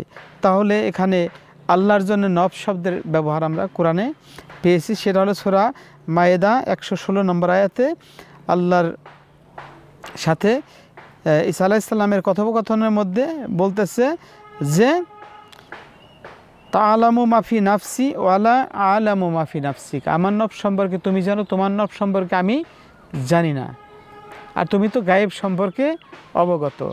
ওই গায়েব সম্পর্কে অর্থাৎ উচ্চ পর্যায়ের নফস, খেয়াল করো, উচ্চ পর্যায়ের নফস নিম্ন পর্যায়ের সকল নফসের জ্ঞান রাখে, সব কিছু জানে, কিন্তু নিম্ন পর্যায়ের নফস উচ্চ পর্যায়ের নফস সম্পর্কে জানতে পারে না যতক্ষণ পর্যন্ত ওই নফস, ওই স্বভাব দ্বারা। নফস শব্দের বাংলা অনেকে তারা এই নফস শব্দটা কী আসলে, তারা নফসকে অনেকে কী বলবো, অনেক কিছু বলে, এমন দিকে যাবো না। নফস হলো স্বভাব, খাসিলত, প্রবৃত্তি। একটা মানুষের মধ্যে অনেক ভালো গুণাবলী প্রকাশ পাইছে, ইনসানি গুণাবলী, ন্যায় বিচার প্রতিষ্ঠা করা, সমাজের মধ্যে হিংসা ফাসাদ না করা, আবার আম্মারা নফসের প্রকাশ পাইছে, এগুলো জিটকার সুফিরা ব্যাখ্যা করেছে। হাসদ, বগস, কেনা, কেবের, লাইনসাফ, একজন অহংকার করা, পরচর্চা করা, নিন্দা গিবত করা, অন্যের হক মেরে দেওয়া, লাইনসাফ অবিচার করা। একজন আমার কাছে আমানত রেখেছে, খিয়ানত করে দিলাম, এগুলো নফস আম্মারার গুণ। এই নফস আম্মারার গুণে গুণী ব্যক্তি হলো হায়ানি, দেখতে মানুষ হলো এটা পশু, কোনো সন্দেহ নাই। ওই ব্যক্তি দেখতে মানুষ হলো পশু না, বরং আল্লাহ কোরআনে বলছে যে কি, মান কানা ফি হাজিহি আমা ফাহুয়া ফিল আখিরাতে আমা ও আদাল্লু সাবিলা। ও তো পথভ্রষ্ট ইহকালেও, পরকালে আরও পথভ্রষ্ট, কারণ ও ইহকালে অন্ধ রয়েছে, পরকালেও অন্ধ থাকবে, কারণ সে সত্যকে চিনতে, জানতে, দেখতে পারে নাই। তাহলে আলোচনা করলাম, মানে দীর্ঘ হয়ে যাচ্ছে মনে হয়। এখন যদি আমি জাত সিফাতের বিকাশ সম্পর্কে কথা বলতে যাই তাহলে অনেক সময়ের ব্যাপার হয়ে যাবে। আমি একটি কথা বলি, সৃষ্টির মধ্যে আইনস্টাইন একটা সূত্র দিয়ে বলেছে, E is equal to MC square. E মানে হলো এনার্জি, এম মানে হলো পদার্থের ভর, সি মানে হলো আলোর গতি, স্কোয়ার মানে আলোর যে তরঙ্গ গতি তার বর্গ। তো আমি যখন বিজ্ঞানে লেখাপড়া করেছি তাহলে মানে এনার্জি সমান হলো বস্তুর ভর এবং আলোর যে গতির বর্গ। এখানে স্পষ্ট বোঝা যাচ্ছে, অর্থাৎ যেই শক্তিতে বস্তুটা তা আকর্ষণ শক্তি থাকে একত্রে, ওই বস্তু মানে শক্তি, শক্তি জমাট বেঁধে বস্তু হয়েছে, বস্তুকে ভাঙলে পাওয়া যায় শক্তি। এখন এই ভারত পাকিস্তান যুদ্ধ শুনতেছি, পারমাণবিক বোমাও তারা ব্যবহার করার হুমকি দিচ্ছে। তাহলে এই পরমাণুকে ভেঙে শক্তি উৎপন্ন করা, এইটা হলো পারমাণবিক। ছোট্ট অল্প একটু পদার্থকে ভাঙলে বিশাল বড় শক্তি পাওয়া যায়। এটা যারা বিজ্ঞান বোঝে, সায়েন্স বোঝে, তারা অবশ্যই বুঝবে। আর আমি মনে করি সুফিবাদ হলো শতভাগ কোরআনবাদী একটা সাবজেক্ট। যারা কোরআনকে উপেক্ষা করে এই সুফিবাদের কথা বলে, ওরা হয় ভণ্ড, না হলে বাটপার। কারণ কোরআন, সুফিবাদের উৎপত্তি হয়েছে আসহাবে সুফফা থেকে, এবং তারা হলো শতভাগ কোরআন নিয়ে কথা বলে। হয়তো এই ব্যাখ্যাটা আমাদের শরীয়তি অনেক বাহ্যিক লোকজন তাদের কাছে ভিন্ন মনে হতে পারে না বোঝার কারণে, কিন্তু সুফিবাদী মানুষ কখনো শিরক করে না। তারাই একমাত্র আল্লাহর ইবাদত করে, তারাই রসুলকে ভালোবাসে, তারাই নিয়ামতপ্রাপ্ত ব্যক্তি, অলির পথে থাকে। কিন্তু বিষয়টাকে না বুঝতে পারার কারণে অনেকে কাফির ফতোয়া দিয়ে দেয়, মাজার পূজারি বলে, আজে বাজে কথা বলে, বলুক, তারা বললে সমস্যা নেই। কিন্তু যখন নাকি আমাদের এই সুফিরাই, অর্থাৎ আমাদের একজন সুফি আর একজন সুফির বিরুদ্ধে কথা, তখন দুঃখ পাই। কারণ এই যে আমরা এখন আসছি, আসলে কি আবু জাহেল, আবুল আহাব জীবন্ত ছিল? সৃষ্টিগতভাবে সব কিন্তু জীবন্ত। এই যে গাছপালা, আমরা, এমনকি পদার্থের কণিকার মধ্যে যে শক্তি, ইলেকট্রনের যে গতি, প্রত্যেকটা পদার্থ শক্তি, পদার্থ ভাঙলেই শক্তি পাওয়া যাবে। অবিরত আমরা পদার্থ ভেঙে শক্তি বানাচ্ছি না? গাছ পোড়াইলে কী হয়? আগুন, তাপ তৈরি হয় না? এটা থেকে শক্তিতে রূপান্তর হচ্ছে। কিন্তু কতখানি আগুন দিয়ে একটা গাছ বানাইতে পারি আমরা? একমাত্র আল্লাহ শক্তিকে বস্তুতে আনতে পারে। আমরা ছিলাম এই বস্তু জগতে, ছিলাম না তো? তাহলে আমি ছিলাম একটা শক্তিবিন্দু, সেই শক্তিবিন্দু গঞ্জমুখী সেই জগৎ থেকে আমি কিভাবে একটা বস্তু জগতের আকৃতির মধ্যে আসলাম? কেন আসলাম? আমি এমন কেন হলাম? আমার স্বভাব এমন কেন হলো? আরেকজন আরেক রকম কেন হলো? এখানে কোনো কথা নেই, এই জ্ঞান তাদের নাই, শুধুমাত্র তর্ক। আর একটা মানুষের সাথে আরেকটা মানুষ, একটা সুফির সাথে আরেকটা সুফি। আমি ব্যথা পেয়েছি, কাজী বেনজির হক চিশতি তিনি বলেছেন, প্রতিবাদ করেছেন, তাদের কথা শুনলাম, আমি জানি না, শুনেছি তারা নাকি তাকে আবল তাবল যাতা বলেছে। তাদের বই পুস্তক পড়ার মতো সময় বা তাদের নিয়ে চিন্তা করার মতো সময় আমার যথেষ্ট নাই। আমি লোকমুখে শুনে কথাগুলো বলছি। তো অত্যন্ত ব্যথাজনক, দুঃখজনক। এই পদার্থকে ভাঙলে শক্তি পাওয়া যায়। এক একটা সুফি এক এক রকমের মানুষ, এক এক রকমের ধ্যান ধারণা থাকতে পারে, কিন্তু মূল লক্ষ্য হলো আল্লাহকে পাওয়া, আল্লাহপ্রাপ্ত হওয়া, আল্লাহময় হওয়া, রব্বানি হওয়া, রবময় হওয়া, আল্লাহময় হওয়া। তাহলে ওই ব্যক্তিগুলো পূর্ব পশ্চিমের বন্দরমুক্ত, ফাসাম মজহুল্লাহ ওয়ালিল্লাহিল মাশরিক ওয়াল মাগরিব ফা আইনামা তোয়াল্লু ফাসাম মজহুল্লাহ, সূরা বাকারা 115। যে সব জায়গায় আল্লাহর পরিচয় এই সমস্ত মানুষরা চিনবে, জানবে, যেদিকে তাকাবে আল্লাহর সম্মান জানবে। কয়েকদিন আগে গাছে কাঁঠাল ছিল না, এখন কাঁঠাল আসছে। এখানে আল্লাহর হামদ প্রকাশ হয়েছে। যারা সুফি তারা বুঝে এখানে কি ঘটনা ঘটেছে। সাধারণ লোক কেড়ে নিয়ে ভাবে, তসবিহ নিয়ে 1 লক্ষ বার সুবহানাল্লাহ আলহামদুলিল্লাহ পড়াচ্ছে, তো ওই শান বোঝার পর যদি একবার বলে আলহামদুলিল্লাহ, ওইটার মূল্য অনেক বেশি। কারণ সে বুঝলো হেকমতটা কী ঘটেছে এখানে। এই জন্যে অনেক বড় হয়ে যাচ্ছে। যা হোক, আমি আরেকটু কথা বলি, কি যেন একটা কথা বলতেছিলাম, আমি হারিয়ে গেলাম। তো এই অর্থাৎ আমি শুধুমাত্র বলতেছিলাম যে কেউ কারো বিরুদ্ধে না, সত্যকে জানার জন্য বলতেছিলাম। আসলে কি আমরা জীবন্ত, এই কথাটা বলতেছিলাম। আবু জাহেল, আবুল আহাব বা নমরুদ, ফেরাউন, এরা কি জীবন্ত? সূরা আনফাল এই ৮ নং সূরার ২৪ নম্বর আয়াত, খুব খেয়াল করতে হবে। সূরা আনফাল ৮ নম্বর সূরার ২৪ নম্বর আয়াত। এইখানে গেলে পাবেন যে তোমরা আল্লাহ এবং আল্লাহ রসুলের আহ্বানে সাড়া দাও। কি করে? যা তোমাদের, এবং ইমানের কাজ করে, যা তোমাদের জীবন্ত করে। কি করে? জীবন্ত করে। তাহলে বোঝা যাইতেছে আমরা প্রকৃতপক্ষে কেউ জীবন্ত নই। যদিও জীবন্ত, দম চলে, বাতাস চলে, এই আমরা যে কাজকাম করি, কিন্তু কোরআনের ভাষায় এখন এই জীবন্ত, এই রুহের পরিচয়। আর ওই আল্লাহ রসুলের আহ্বানে সাড়া দেওয়ার পর যে জীবন্ত হওয়া, এই জীবন্ত শ্বাস প্রশ্বাস আমাকে এই অজ্ঞতার মধ্যে বাইসে থাকে, এটা মরার সাথে তুলনা দেওয়া হয়েছে। আবার আল্লাহ বলতেছে এই সূরা আনফালের ৮ নং সূরার ২৪ নম্বর আয়াতে যে আল্লাহ রসুলের আহ্বানে সাড়া দাও, যা তোমাদের কি করে? জীবন দান করে, যা তোমাদেরকে জীবন দান করে। আর আল্লাহ কোথায় বাস করে? আন্নাল্লাহ ইয়াহুলু বাইনাল মারই ওয়া কলবিহি, নিশ্চয় আল্লাহ অবস্থান করে হলো মানুষ এবং তার কলবের মাঝখানে। বাইনাল, মারাত্মক কথা, মারাত্মক আয়াত। এই তাফসির, এই ব্যাখ্যা যারা বুঝবে, আন্নাল্লাহ ইয়াহুলু বাইনাল মারই ওয়া কলবিহি, যে কলবের কথা বলতেছিলাম, এই মাংসপিণ্ডের মধ্যে আল্লাহ এখানে বাস করে। এটা নিয়ে অনেক টেলিভিশনে বক্তারা বক্তব্য দেয় হার্টের কার্যকারিতা নিয়ে। আরে ভাই, এটা তো দেহ পরিচালনা রাখার জন্য, এইটাকে বলা হয় কাল্ব। এটাও কাল্ব, ঠিক আছে, এটা হলো নীলুফারি, মানে দেলে কাল্ব, এটা হলো নীলুফারি, দেলে সানোয়ারি। আমাদের ধ্যান জগতে যত এরাদার মধ্যে, কি বলবো, এদিকে আমি কথা বলবো না, যত যা কিছু উদয় হইতেছে, একটা মেয়ে মানুষ হেঁটে গেছে, একটা যুবক মানুষ দেখছে, ওর মধ্যে কুকল্পনা ঢুকছে, একবার ওই দৃশ্যটার ভিতরে আটকে গেছে, ও সারা রাত নিজের দেহকে নষ্ট করে ফেলতে পারবে, কুকল্পনা জন্ম দিতে পারবে। কেন? ওই দেলের মধ্যে ওই ছবিটা আটকা পড়েছে। আরেকটা দেল হল দেলে মদুয়ারি, যেই দেলের মধ্যে ঢুকলে, আমি কথা বলেছি, তার অতীত, বর্তমান, ভবিষ্যৎ 3টা কালকে সে জানতে পারে। তো ওই দেলের খবর নাই। দেওয়ান বাবা বলেছেন, দেল মন, দেল রুহু নফস সিনে করিও ফকিরি, ও সে দেল দরিয়া উলুহিয়াত চিনেছ কি তারি। ফকিরিয়া তো সহজ নয়, দেল রুহু নফস এগুলার বিস্তারিত ব্যাখ্যা বুঝে। কয় সৃষ্টি দেখালে নফসের সরাসরি রুহু নাই। কি মূর্খতা, অজ্ঞতা। শুধু নফস কোথাও কার্যকর হওয়ার কোনো বিধানই নাই, যতক্ষণ পর্যন্ত তার মধ্যে কোনো আত্মা বা রুহ সেখানে কাজ না করবে। বলতে পারেন তার রুহ কি? সৃষ্টিগতভাবে জামাদি নাবাদি বিভিন্ন প্রকারের আত্মার পরিচয় এখানে রয়েছে, কিন্তু রুহুল কুদসির পরিচয় ঘটেছে একমাত্র আদম, নবী, রসুল, উচ্চ পর্যায়ের মহাপুরুষের ভিতরে।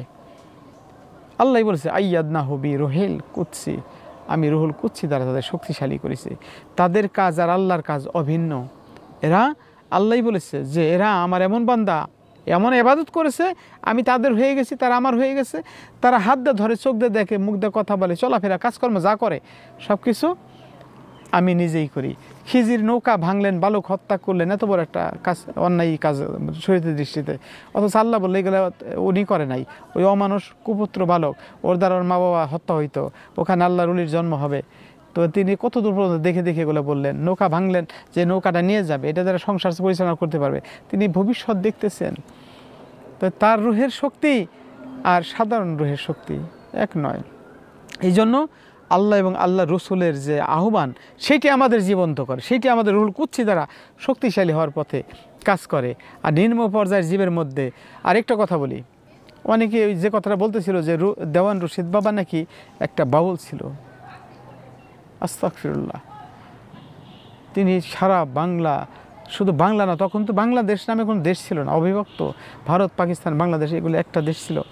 তৎকালীন জামানায় তিনি বিভিন্ন দেশ ভ্রমণ করতে করতে করতে করতে তিনি এই সুফিবাদের এই ধারাটা আসার জন্যে তাহার যে পরিশ্রম, তাহার যে সাধনা, কি বলবো, তার এই মানে জীবনের যে ক্রিয়াকর্মগুলো এগুলো যদি মানুষ জীবনে আগে হয়তো কোনো সময় আসবে, অতীতে অচিরে আসবে, আমি যদি মালিক যদি আমাকে হায়াতে রাখে, কাজ চলছে, বইটাকে প্রকাশ করা হবে ওনার এই জীবনীমূলক। আচ্ছা, আরেকটা কথা বলি, সেটা হলো দেখা যাবে রুহুকে ফুৎকার করা হয়, আবার রুহু দ্বারা প্রাণ সঞ্চার করা হয়।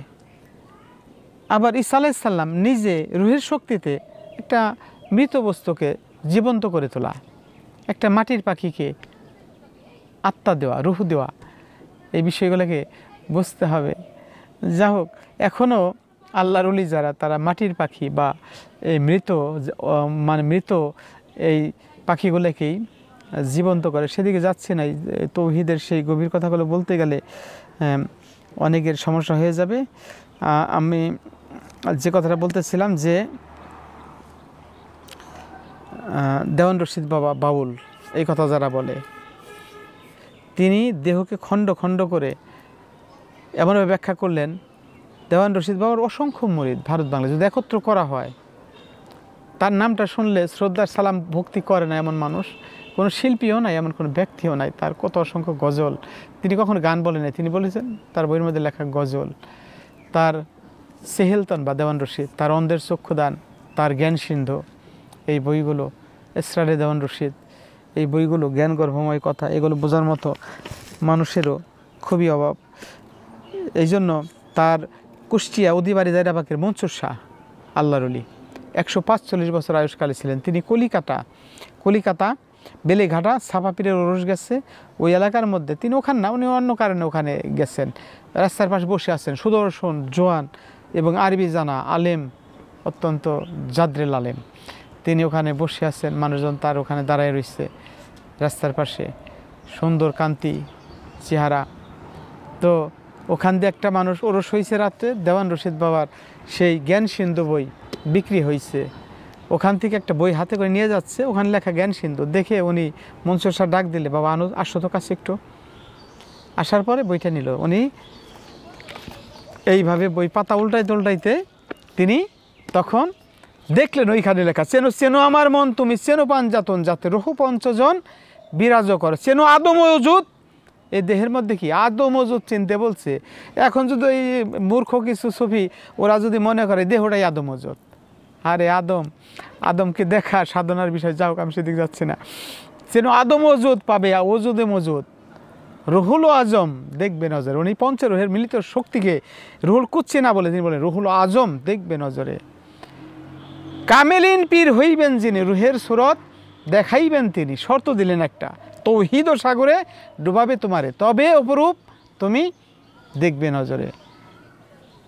রুহুল কুচ্ছি আর রুহুজে ইনসানি দেখো নজর করে, রুহুজে হায়ানি রুহু নাবাদি জামাদি দেখবি মন যদি, তবে ভজ নিরবধি কামিলিন পীরে। তিনি এগুলো না দেখে লেখেন নাই। এত অল্প জ্ঞান নিয়ে তা সব চর্চা করে তারপরে পরের বিরুদ্ধে কথা বলা যায়, এগুলো মূর্খতা। আল্লাহর নফস থাকবে, আল্লাহর চেহারা থাকবে, তা থেকে আল্লাহর মরতে হবে। এই এলেম কে শিক্ষা দিয়েছে? যিনি সব কিছুর স্রষ্টা, যিনি সব কিছুকে সৃষ্টি করেন, স্রষ্টা কেন তিনি বিলুপ্ত হবেন? স্রষ্টা তো অবিনশ্বর। এবং তার থেকে আগত যে রূহ, যেটাকে আমি বলতেছিলাম জাত এবং সিফাত, আমি তো ব্যাখ্যা করি নাই। জাত সিফাতের ব্যাখ্যা করতে গেলে আমার 1 ঘন্টায় হবে না। এখানে জাত কাকে বলে, সিফাত কাকে বলে, সিফাত কিভাবে আসলো, এই সিফাত কিভাবে, খোদাই সিফাত কোন অংশ, কোনটা পয়গম্বরী সিফাত, কোনটা বান্দাই সিফাত। অনেকে কয় আমরা অপরাধ করি তাই আল্লাহ আমার ফিরায় না কেন? কারণ বান্দাই সিফাতের ভাগ আলাদা, পয়গম্বরী সিফাতের ভাগ আলাদা, আর খোদাই সিফাতের ভাগ আলাদা। কারণ সৃষ্টির বিকাশ এরকম হয়েছে, প্রলম্বিত হয়েছে দেহ। কারণ তাছাড়া জীবজগৎ স্বাধীন মতো কাজ করতে পারবে না, মানুষের ইচ্ছা স্বাধীন শক্তি থাকবে না। এই স্বাধীন ইচ্ছা শক্তি থাকার কারণেই মানুষ ভালো মন্দ বিচার করতে পারতেছে।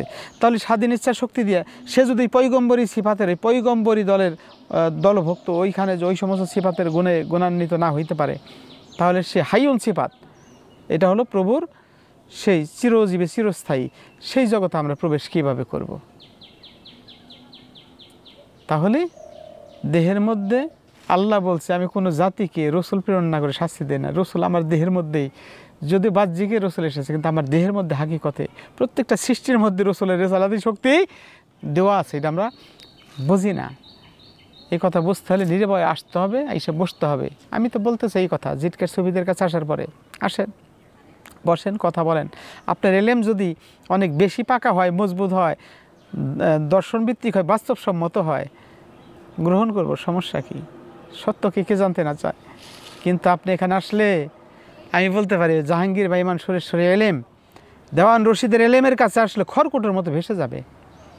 কারণ যেখানে তিনি বললেন যে পঞ্চতত্ত্ব যুদ্ধ, এটা দেওয়া, যদি আমার বিশ্বাস যে এইটা হয়তো জাহাঙ্গীর সাহেব বলে নাই, আমার মনে হয় এটা তার ভক্তরা বইতে যোগ করেছে। হায়ানি একটা মানুষ, কোরআনও বলছে তারা পশুর চাইতে নিকৃষ্ট, আনাম, তাদেরকে পশুর চাইতে নিকৃষ্ট বলা হয়েছে, তারা দেখতে মানুষ। তাহলে ওদের মধ্যে ওরা কি মানুষ বলা যায়? ওরা তো পশু। ওদের মধ্যে হায়ানি রুহের পরিচয়।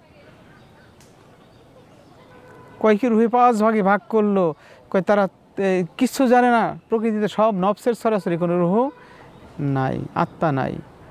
আরে পাগল, নফস বিলুপ্ত হয়ে যায় যখন, মানুষ কমায় যায় না, কোনো কিছু থাকে না, তখনও রুহু থাকে। এবং সেই কারণেই দেহের মধ্যে শ্বাস প্রশ্বাস বইতে বা দেহ জীবন্ত থাকে, অর্থাৎ নূরজাত তার আমর কার্যকর রাখে বিদায় এই দেহটা তখনও আবার ফিরে ব্যাক করতে পারে, আবার নফস প্রকাশ করতে পারে কি, অথচ তার সমস্ত এই নফসের পরিচয় বিনাশ হয়ে যায়। ওই সময় নফসের কোনো গুণই থাকে না, সে নাড়াচাড়া করতে পারে না, দেখতে পারে না, শুনতে পারে না। এবং যদি 7 দিন কমাই থাকে, তারপর যদি সে আবার নতুন করে চৈতন্য লাভ করে, সে কোথায় ছিল কিছু বলতে পারে না। যাও, আজান হচ্ছে তো, এখন আমি শুধু এটাকে বলতে চাচ্ছি, তর্ক নয়, আমাদের মূল দলিল ডকুমেন্ট কোরআন। এবং আমি ছবি সংযোগ বই, এইটা মধ্যে একটা ছক দিছি, এই একটা ছকরে যদি কেউ বুঝতে পারে ওর জীবন ধন্য হবে। এবং এখানে যে বলতেছিলাম যে কুন্তু কাঞ্জার মুখফিয়ান, সেই গঞ্জমুখফি এই জগৎ থেকে সৃষ্টি কিভাবে এখানে বিকাশ লাভ করলো, এই পাতাটা, একটা পাতা যদি বুঝে কেউ, ওরোজ নজল স্পষ্টভাবে এখানে বলা আছে। এখানে এই এই জাত গঞ্জমুখী থেকে এদবারি শক্তি, সে নজলে কিভাবে আসলে ওরুজে কিভাবে যায়, এবং জামাদি নাবাদি হায়ানি ইনসানি কুৎসি পঞ্চভাগে কিভাবে পরিচয় দেখাইলো, এবং 3টে দেলের মধ্যে তার পরিচয় কিভাবে রইল। এবং এখানে মনের কয়টা স্তর, মনের গতিপথ কি, অনেকে ব্যাখ্যা করছে সামওয়াত মানে আকাশমণ্ডলী বলছে মন। হ্যাঁ বলি, আমরা অনেক সময় বলি, কিন্তু মন কখনো আকাশ নয়। নিম্ন আকাশে মন বিচরণ করে, সাধারণ মানুষের মন নিম্ন আকাশে বিচরণ করে, যে আকাশ জগতের তারকামণ্ডিত, অর্থাৎ আমিত্বযুক্ত, নানান আশা আকাঙ্ক্ষাযুক্ত, বিষয় রাশিযুক্ত, ঝিকিমিকিযুক্ত নিম্ন আকাশ। মনটা সাধারণত এই জগতে বেশিরভাগ মানুষের বিচরণ করে। কিন্তু জ্ঞানের সপ্ত স্তর মানুষের মধ্যে, এটা হলো 7টা আকাশের পর্যায়ে, যেমন দম, কদম, অহম, ফহম, আক্কেল, এলেম, হেলেম, আমরা এবার বলি যে 7টা স্তর। এটা শাব্দিকভাবে যে ব্যাখ্যা করা হয়, যে আধ্যাত্মিক বাস্তবসম্মত যে ব্যাখ্যাটা, এটা যারা জানে তারা বোঝে যে দেহের সপ্ত আকাশের স্তর কি। তাহলে জমিন এবং আসমান, এই বস্তু এবং পদার্থ মানেই শক্তি, শক্তি মানেই পদার্থ। তাহলে বস্তু জগৎটার মধ্যে যে শক্তি কাজ করতেছে, এটা তো একটা অখণ্ড জগৎ। এই অখণ্ড জগতের মধ্যে আহাত কাকে বলে, অহেদ কাকে বলে, যতক্ষণ পর্যন্ত বর্জকের সগুরা, কবুরা, লাসানি 3টা বর্জকের হাল না বোঝা যাবে, তাদের সাথে কথা বলা মূর্খতা। কারণ এই সমস্ত সৃষ্টি ভিন্ন ভিন্ন, এক একটা অস্তিত্ব। এটা হলো গাইরিয়াতে এদবারি। কিন্তু যখন মনসুর হাল্লাজ যেখানে দাঁড়ায় সেখানে দেখলো যে আমার অস্তিত্ব, আমার সমস্ত জাত এবং সিফাত সমগ্র এক, অভিন্ন, তখন তিনি বলেছেন আনাল হক। এখন তার দেখা আর আমার দেখা, সাধারণ মানুষের দেখা একরকম তো না, একরকম নয়। এই প্রকৃতির মধ্যে কেউই প্রকৃতপক্ষে জিন্দা নয়। জিন্দা করে রসুল, এবং রসুলের আল্লাহর আহ্বানে যারা সাড়া দেয়, তাদের পথে যারা চলে, সেই রহমান গুরু, সেই রহিম হইয়া এই মৃত এই জীব জগতের মানুষগুলারে জিন্দা করে, পশু জগতের মানুষগুলারে ইনসানিয়াতে নিয়া সে প্রভুর জগতে রব্বানি করে তোলে। এই বিষয়গুলো না বোঝার কারণে এখন আবু জেহেল, আবুল আহাবের রুহু নাই, তারা রুহু ছাড়া, বা তারা শুধু নফস, তাদের রুহ নাই, তাদের আত্মা নাই। এইগুলো তারা যদি বলতে পারে, তাদের কিচ্ছু বলা যায় না। কারণ আর নোক্তা তত্ত্ব, আলিফ লাম মিম, এগুলোর ব্যাখ্যা যে আরও কত গভীর, এগুলো নিয়ে কি বলবার। আল্লাহর জন্য নব শব্দের ব্যবহার হয়েছে। যদি কেউ চ্যালেঞ্জ করতে চান করেন, আসেন দেখেন, আসার দরকার নেই। কোরআনে আপনারা কোরআন খুললেই পেয়ে যাবেন, সমস্যা নেই, ওটা ইনশাল্লাহ পেয়ে যাবেন। এই জন্য দেওয়ান বাবা বলল যে রুহু পঞ্চজন ওজুদে বিরাজ করে। যে মঞ্চস্যার কথা বলতেছিলাম, এখান থেকে সরে আসছি, সেই মঞ্চস্যা ওখান থেকে যখন দেখলেন এইটা, তখন তিনি ঝিটকে শরীফ আসলেন। 3 বার এসেছেন, আসার পর দেখা হয় নাই। ওনার একটা দল নিয়ে আসে, আসার পরে আইসা দেখে উনি ওনার বাড়িতে যে কাজকর্ম করতেন স্বাভাবিকভাবে থাকতেন। তো আসার পরে ওনার সঙ্গ লাভ করার পরে এই মনসুর শাহ তরিকতে বিশাল একটা খেদমত করছে। কুষ্টিয়া উদিবাড়ি যারা জানে চেনে, লক্ষ লক্ষ মুরিদ, ভারতে কতগুলো, হয়তো আমার কথা হয়তো বা ইন্ডিয়ান যারা তারা অনেক সময় দেখে, ভারতে যে তার কতগুলো আস্তানা, কতগুলো খানকা তার শাখা প্রশাখার মধ্যে রয়েছে মনসুর শাহর। তাহলে দেওয়ান রশিদ বাবা সাধারণ এরকম কোনো ব্যক্তি নয়, যাকে নিয়ে ডক্টর উপেন্দ্রনাথ ভট্টাচার্য তিনি গবেষণা করে বাংলাদেশের সুফিদের মধ্যে তাকে এই উপমহাদেশের সুফিবাদের তিনি বলেছেন তার পুস্তকের মধ্যে যে দেওয়ান রশিদ বাবা এই উপমহাদেশের অলিদের মধ্যে একজন অন্যতম প্রতিনিধি ছিলেন। তার সম্পর্কে আজে বাজে কথা, আর উনিই কথা বলছে শুধুমাত্র এই পঞ্চতত্ত্ব, এইরকম তো না। উনি তো কখনো বলেনি যেটা আমি বলছি আর কেউ, আমার বাবা ছাড়া আর কেউ বলে নাই। উনি বলছে এটা আমি আলী মৌলা আলীর কর্মলজ্জ, তার মাধ্যমে আমি সিনা থেকে এটা প্রাপ্ত হয়েছি। তিনি বলেছেন এটা তো বহু সুফিদের মধ্যে আলোচনায় পাওয়া যায়। কোরআনের দর্শনও তো তাই। দৃশ্যবান অনেক মানুষ পশুর চাইতে নিকৃষ্ট, হায়ান, তারা পশু। এখন যদি ওরা হায়ানি না কইতেছে, ওরা না মানলে আমাদের কিছু করার নাই। কারণ এই আল্লাহ বলেছেন নাফাক্ত ফিয়েমের রুহি, রুহ ফুৎকার করে দিয়েছে আদমের মধ্যে। যে রুহ ফুৎকার, এ ফুৎকার মানে কি, এইটি বা তারা কতটুকু বুঝছে। ছিল না এরকম একটা বাতির মধ্যে তেল আছে, সলতা আছে, সব আছে, হয়তো বাতিটা কি নাই, প্রজ্বলিত নাই, কি নাই, প্রজ্বলিত নাই। এইটা একটা প্রজ্বলিত বাতি কি করলো, এই বাতিটাকে জ্বালাইয়ে দিল, তাই না? তো বাতিটা যদি জ্বালাইয়ে দেয় তাহলে কি বাতিটা জ্বলে গেল না?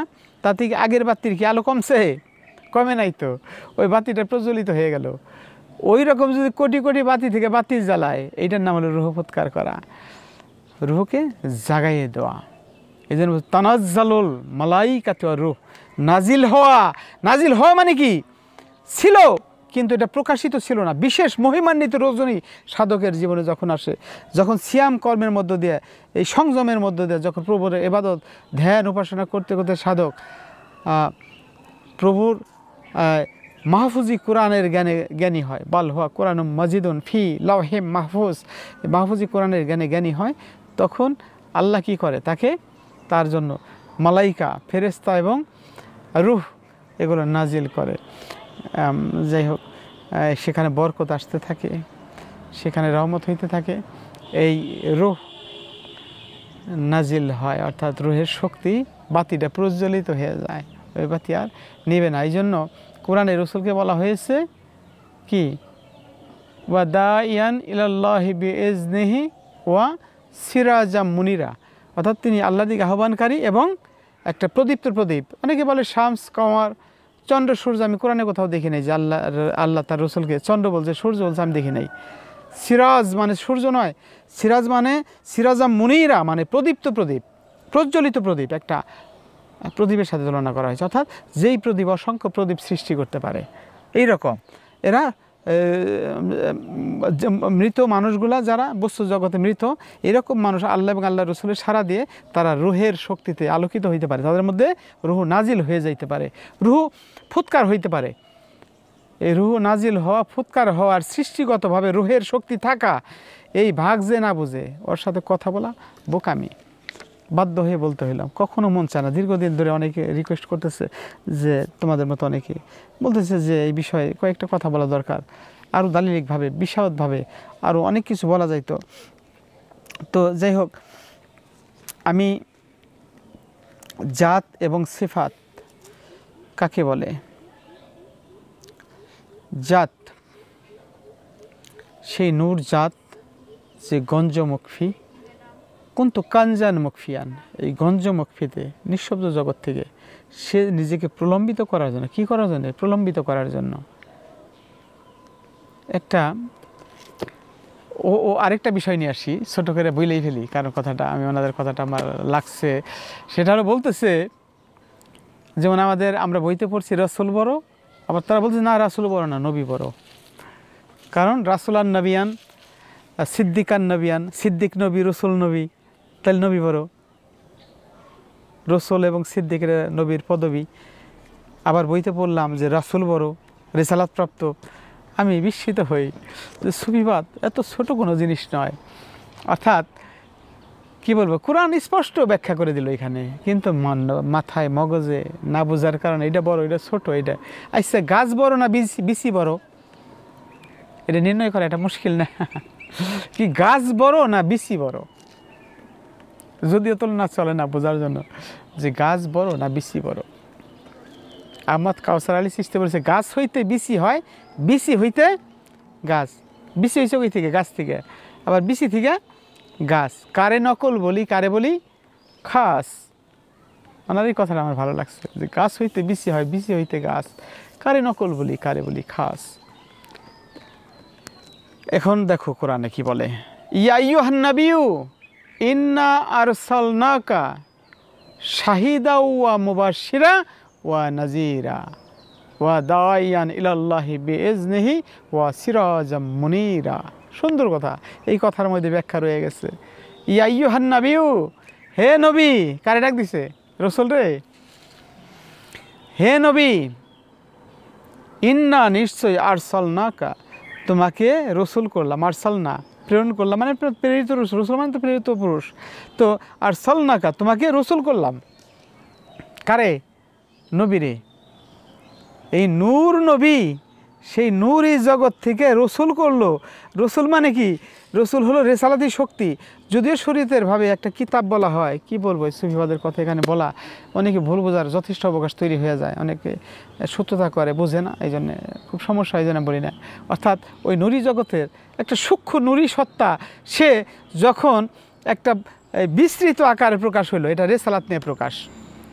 আমার যে সূক্ষ্ম জগতে নুরি জগতে অবস্থান ছিল, সেইটা ছিল হলো আমার এই, অর্থাৎ আদম যখন কাদামাটির মধ্যে, খেয়াল করতে হবে, আদমের বডিটা যখন কাদামাটির মধ্যে, তখনও তিনি নবী, তাই না? কি জাহিদ? আদম যখন, কোরআন হাদিস তাই হলে, যখন আদম কাদামাটির মধ্যে, তখনও তিনি নবী, তখন কিন্তু তিনি রসুল না, নবী। নবী থাকলে তার নবুয়ত থাকা লাগে না? তাইলে ওই সময় নবুয়তের ভাষা ছিল কি? সেই নবুয়তটা কার উপর প্রচার হয়েছিল? সেই নবুয়তের হরফ ছিল কীরকম? এগুলো জিটকের সুফিরা ব্যাখ্যা করে। এই 3 পাতা পড়া মুখস্থবিদ্যার অনেক বই, কয় কি যে আমার যে বই পড়ছি অলিগো বই বিশাল, এর চেয়ে বইয়ের প্রতিযোগিতায় নাকি তারা ফার্স্ট হয়েছে। আর দেওয়ান রশিদ বাবা বলে নাই জীবনে একটা বইও পড়ে নাই উনি, অথচ যাহা লিখছে বইয়ের বিরুদ্ধে যায় না। উনি কোনো বই পড়ে নাই, উনি জীবনে কোরআন পড়ছে কিনা আমার সন্দেহ। অথচ ওনার বই, উনি লিখলো জ্ঞান কি অমূল্য রতন জানো রে মন, আল্লাহ জ্ঞান দিয়াছে যার, এই জ্ঞানেতে হয় অলি আল্লাহ, দেখে আল্লাহ আর বিল্লাহ নামটি ধরে। তিনি বললেন দেল আছে দেল বুঝে না, চক্ষু আছে দেখতে পায় না, কর্ণ আছে শুনে না রে, 3 মোকাম নষ্টের কারণ পশু সেজন, জাহান নামে দিবে তার। আমি তো অবাক হয়ে গেলাম যে এরকম কথা দেওয়ান বাবা লিখলো। হ্যাঁ, যে এর পশু কয়ে দিল, মানে কি হায়ান? পশু মানে কি হায়ান, হায়ানি রুহু। যারা কয় রুহু নাই তার সাথে আমার কথা নাই। ওই লাভু জাহিল, ওই লাভ লাভ দেল আছে, তারা কি নবীর দিকে চাই দেখছে না? কিন্তু দেখার পরও কি বলছে, হে নবী, আপনার দিকে তারা তাকাই আছে, কিন্তু তারা আপনারে দেখে নাই। আসলে যদি তাকাই আছে, তারা কিন্তু কি নবীকে, রসুলকে দেখে নাই। যাই হোক, তাহলে এই নবী, নূরনবী রেসালাতার শক্তিতে এই রসুল রূপে আরব দেশে আগমন করলেন। আমরা ওই নবীর ওই নবী মোহাম্মদ রসুল্লাহ সাল্লাল্লাহু আলাইহি ওয়াসাল্লাম বলছেন, আনা মিন নুরিল্লাহ কুল্লে শাইইম মিন নুরি, আমি আল্লাহর নূর হতে সব কিছু আমার নূর। তার মানে কি, এই এদবারি নূরে এসে যে নূরে মোহাম্মদী, আমরা সমস্ত একই কায়দায় ওই নবীর নবুয়াতি শক্তি আমার মধ্যে, আপনার মধ্যে, সবার মধ্যে এই শক্তি কিন্তু কম বেশি আছে। এবং রেসালাতি শক্তি না থাকলে এই বাতাস চলতো না। এই যে নবুয়াতের ভাগ, রেসালাতের ভাগ না বুঝলে, এখন যেমন বিচ্ছিরে আর গাছরে ছোট বড় করা যায় না, তদ্রূপভাবে নবী আর রসুলকে কে বড় কে ছোট এটা করা বোকামি। একটা সূক্ষ্ম অবস্থা, একটা নুরি জগতের অবস্থা, আর একটা আরেফেল ওজুদের অবস্থা। রেসালাত এই আরেফেল ওজুদের অবস্থা, তার জগতে সে কাজকর্ম করা, আর তার নুরি অবস্থা এবং তার বাসারি অবস্থায়, দুইটা অবস্থা যে না বুঝবে, সে নবী এবং রসুলের ভাগ বুঝবে না, খামাখাই আলতো ফালতো লাফালাফি ফালাফালি করবে। এই জন্য আমি নবী এবং রসুলকে ছোট বড় করতে চাই না, কারণ নবুয়তি শক্তিতেই রেসালাতি শক্তি বিকাশ লাভ করে। আবার যখন তাহা ফিরে যায়, তা নবুয়তের দিকে ফিরে যায়, নুরি জগতের দিকে ফিরে যায়। এই জন্য জাত সিফাত ওরুজ নজুল ফানা বাঁকা কি ফানা হয়ে যায়। কুল্লু নাফসিন যা ই কাতল মৌত, সব নফস মৃত্যুর স্বাদ নিবে, সুম্মা এলাইনা তুর জাউন। অর্থাৎ আবার কি করে, তাহলে যদি সব মরে গেল তাহলে ফিরে যায় কি? তাহলে ফিরে যাওয়ার জন্য কিছু আছে, তাই না? ফিরে যাওয়ার জন্যে কিছু আছে। যাই হোক, দীর্ঘ আলোচনা হয়ে গেল রে, অনেক আলোচনা, আর এরকম অনেক কিছু ছিল যেগুলো, যাই হোক, আমি মনসুর স্যার কথা বলতেছিলাম, তার লক্ষ লক্ষ মুরিদান, তাদের সম্পর্কে আজে বাজে কথা যারা বলে নিজে একটু হাইলাইট হওয়ার জন্য, অর্থাৎ বলে, আর এটা আমি আমার জিটকে শরীফের যারা এই ঘরের মধ্যে যারা অসংখ্য মুরিদান, বাংলাদেশ, ভারত, পাকিস্তান বা এই আমাদের আরব ওই বিভিন্ন দেশে থাকে আমাদের লোকজন, তো এই সমস্ত আমি তাদের প্রতি একটা আহ্বান যে যেহেতু ওরা আসছে এখানে এই করার জন্য একটা আলোচনা, আমি এই আলোচনাটা আজকে বেছে নিয়েছি, কারণ এই জন্যে আমার মন চায় না কথা বলতে, মন চায় না কোনো আলোচনা করতে বা ইন্টারনেটে কিছু ছাড়তে। তারপরেও বর্তমান জামানার এই কিছু জ্ঞানপাপী সুফি আর কি, জ্ঞানপাপী, তারা জ্ঞানী নিজেদের প্রমাণ করার চেষ্টা করে। তো এই জ্ঞানপাপীদের দ্বারা এত ক্ষতি হচ্ছে তরিকতের, অনেক আমাদের মানে কি বলবো আর, এই জন্য জাত এবং সিফাত, জাত হলো মূল কায়া, আর সিফাত হলো জগতের ছায়া। জগৎটা একটা ছায়া, এটা অস্থির বস্তু, কোনো কিছু স্থির নয়, অবিরত প্রতি সেকেন্ডে বিবর্তন রূপান্তর ঘটতেছে। আমি শিশুকাল যেরকম ছিলাম, পিঠে যে শুক্রকে ছিলাম, মায়ের দেহের মধ্যে এসে শিশু অবস্থা থেকে ভূমিষ্ঠ হয়ে এইখানে যে আমার ক্রমবর্ধমান রূপান্তর বিবর্তন অবিরত ঘটতেছে, এটা আমাদের মোটা চোখে ধরা পড়ে না। আমরা ধীরে ধীরে চুল পেকে যাচ্ছি, বৃদ্ধ হয়ে যাচ্ছি, মারা যাচ্ছি। আল্লাহ, আমার শেষ কথা, আল্লাহ সৃষ্টি করেছিল ধ্বংস, কি এই কথাটা অনেকে মনে করছে কী বলে, আল্লাহ সৃষ্টি করেছে ধ্বংস, অর্থাৎ যাহা কিছু সৃষ্টি করেছে কুল্লুমান আলাইহা ফান, ধীরে ধীরে তাহা কিছু একটা অবস্থা থেকে, আমার শিশুকালের অবস্থা ধ্বংস হয়েছে যৌবনের মধ্যে, আমার যৌবনের অবস্থা ধ্বংস হয়েছে, এখন বৃদ্ধ হয়ে যাচ্ছি, আমার বৃদ্ধকালের অবস্থা ধ্বংস হবে একটা মৃত্যুর মধ্য দিয়ে। এবং এই আমার এই দেহের জন্য এই কথাগুলো প্রযোজ্য, কিন্তু আমার যে মূল সত্তা বা আমি নামক যে সত্তা আমি যে দাবি করি, সে আমির পরিচয় যদি হয়ে যায় কারো, তাহলে সেটা ধ্বংস হয় না, সেটা অবিনশ্বর, সেটা বাঁকা ওয়াইয়াবকা অজহরবিকা, অর্থাৎ রবের চেহারার মধ্যে সেই চেহারা পরিচয় যারা প্রাপ্ত হয়েছে তাদের আর টেনশন নাই, তাদের কাজই আল্লাহর কাজ, তাদের রং আল্লাহর রং, তাদের স্বভাব আল্লাহর স্বভাব, তারাই হলো আল্লাহর কাছে মুসলমান, নট অনলি মুমিন।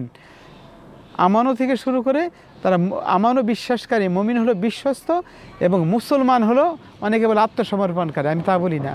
মুসলমান হলো শান্তিবাদী, অর্থাৎ যিনি পরিপূর্ণ শান্তিতে প্রবেশ করেছে সেই হলো মুসলিম, যিনি জন্মান্তরবাদের সমস্ত চক্র অতিক্রম করে, যিনি অমরত্বের জগতে জাহান্নাম চক্রের সমস্ত চক্র অতিক্রম করে, আমি গরমের কারণে একটু হয়ে যাচ্ছে, তারপরও অর্থাৎ এই চামড়া পাল্টানো, চামড়া পোড়ানোর জগৎ অতিক্রম করে যারা অবিনশ্বর জগতের সাথে সম্পর্ক তৈরি করেছেন, তারাই হলেন বাঁকা, চিরস্থায়ী তারাই হলেন রুহুল কুদসি দ্বারা শক্তিশালী, তারাই হলেন নফসে রহমানির শক্তি দ্বারা তারা কাজকর্ম করে, অর্থাৎ তাদের কাজই আল্লাহর কাজ। এই জন্যে যাদের জ্ঞান আছে, যারা অল্প কথায় বুঝতে পারবে, আর যারা জ্ঞান নাই বা যে অন্ধ, তার সামনে গায়ের বসন যে পোশাক খুলে ফেলি, সে বুঝবে না, হয়তো একটু পরেই বলবে, তারা কমেন্ট করবে, তাইলে পঞ্চরূহ আপনি এই দলিল দিলেন না কেন? অনেক কিছু এটা বহু বছরে নাই কেন? নূর শব্দ বহু বছর দরকার নাই, কারণ নূর যেহেতু বলছে আল্লাহ নূর সামাওয়াতুল আরদ, এই জন্য বহু বছর দরকার নেই। তারপরেও আদমের নূর, মোহাম্মদী নূর, আল্লাহর নূর এরকম আছে। তদ্রূপভাবে রূহ, একই রূহ রবের আমর থেকে প্রসারিত হয়ে কাজকর্ম করে চলছে, কিন্তু আল্লাহর ওলি, নবী, রসুল, আদম, তাদের মধ্যে রুহুল কুদসির পরিচয় জেগে উঠেছে। এই জন্যই তারা আল্লাহওয়ালা, এই জন্যেই তারা মুক্তিপ্রাপ্ত মহাপুরুষ, এই জন্যেই তারা ব্রহ্মচারী, এই জন্যেই তারা মুক্তিপ্রাপ্ত মানুষ। দেওয়ান রশিদ বাবাকে যারা বাউল বলে, কি বলবো, কোনোদিন সময় পেলে বলবো, যে সে 125 বছর আয়ুষ্কালের মধ্যে তিনি লালনের সাথে তার দেখা হয়েছে, সিরাজ শাহের সাথে তার সঙ্গ হয়েছে, সিরাজ শাহের সাথে তার সঙ্গ হয়েছে, তিনি ঘুরেছেন বহু, কিন্তু তিনি ওখানেও বহু মানুষের সাথে তাদের কাজকর্ম তার পছন্দ হয় নাই, না হওয়ার কারণে তিনি দিয়ানা হয়ে পাগল হয়ে তিনি ঘুরতেন। যেই ব্যক্তির সুন্দর কান্তি, তার চেহারা, বর্তমান যেমন এত সুন্দর মানুষ, অথচ তিনি মুর্শিদের কাছে বায়াত হওয়ার পরে তার মাথার চুল, লম্বা লম্বা চুলগুলো কেটে ফেলেছিলেন। খালি মুর্শিদ বলেছে তুমি সুফি হয়ে যাও। তিনি লম্বা লম্বা অত বড় চুল, বলতে পারেন লম্বা চুল রাখলে কি সুফি হইতে পারে না? হইতে পারে, আমি চুল নিয়ে আমার কোনো কথা নাই। এটা যা অনেকে চুল রাখেন তারা আবার হয়তো আমার বিরুদ্ধে কথা বলবেন, এ নিয়ে আমার কোনো মতভেদ নাই। কিন্তু তার মুর্শিদ বলছে যে আমার চুল ছোট, তুমি কি করতে চাও? বলল বাবা আমি চুল কেটে আসতেছি। চুল কেটে আসলেন, তার চিমটা, কুমণ্ডল, সেগুলো এখনও জিটকা শরীফে তার আছে। তিনি যদি বলতেন এখানে রাজপ্রাসাদ বানাই দে মনসুর, তার জীবিত থাকা অবস্থায় তার ভক্ত মনসুর শাহ লক্ষ লক্ষ মুরিদ ছিল। বলছিল বাবা কি করব? বলল বাবা আমার জন্য তোমরা দুনিয়ার কোনো সম্পদ, কোনো আমি চলে যাবো এই জন্য আমার জন্য কোনো, এখন তো অনেকে আবার বড় বড় পাকা করে দালান করে বিশাল, মরার আগে বিশাল বড় করে মাজার বানায়। দেওয়ান রশিদ বাবা সোনের একটা কুড়ে ঘর, সাফাতুল্লাহ কুতুব আলম বলেছেন যে এইখানে উনি ওখানে একটা বকুল গাছ ছিল যেখানে এখন জিটকা কলাহাটা, ওনার মাজারটা তো অনেকে দেখলে বলে এত বড় অলি, তার মাজারটা এখনও আপনারা বড় করেন নাই, এরকম বলে।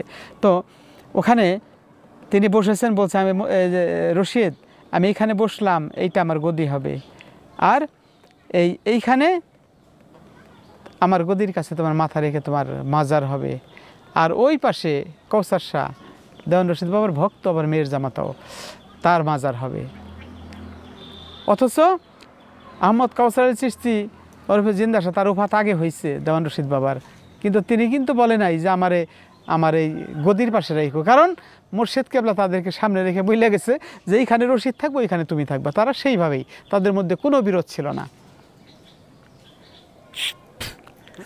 দেওয়ান রশিদ বাবার গজল বা কালামগুলো যদি ব্যাখ্যা করে বলা যেত তাহলে বোঝা যেত। তিনি বলেছেন দেখো সবে হুহু রবে, বিশ্ব বিনাতে বাজে তার নাম, আহা মরি মরি ওহে বংশীধারী বাজাও মুরারি লয়ে নিজ নাম। প্রভুর নাম সমস্ত বিশ্ব বিনার মধ্যে, সমগ্র সৃষ্টি ও নাজমর সাজরিয়া জোদান, সব কিছু তার সেজদা করে, তার তপজপ করে, এইটা উনি দেখতে পেয়েছে। তিনি বলেছেন হু হু হু হু হু ধ্বনি মধুর শোনা যায়। কয়টা হু বলছে? 5টা হু। অনেক বইতে তার গান গাইতে গেলে 2টা কই আর কয় না। তিনি বলছেন হু হু হু হু, হুয়ের ধ্বনি মধুর শোনা। 5টা হু কেন বলল? এই পঞ্চজাতের শক্তি থেকে 5 রকমের হু উৎপন্ন হয়েছে। হু কাকে বলে? আল্লাহু শব্দের মধ্যে দেখবেন কুল হুয়াল্লাহু আহাদ, হুয়া হু, এই আল্লাহ শব্দকে ভাঙলে শেষ পর হু থাকে এজবাতে।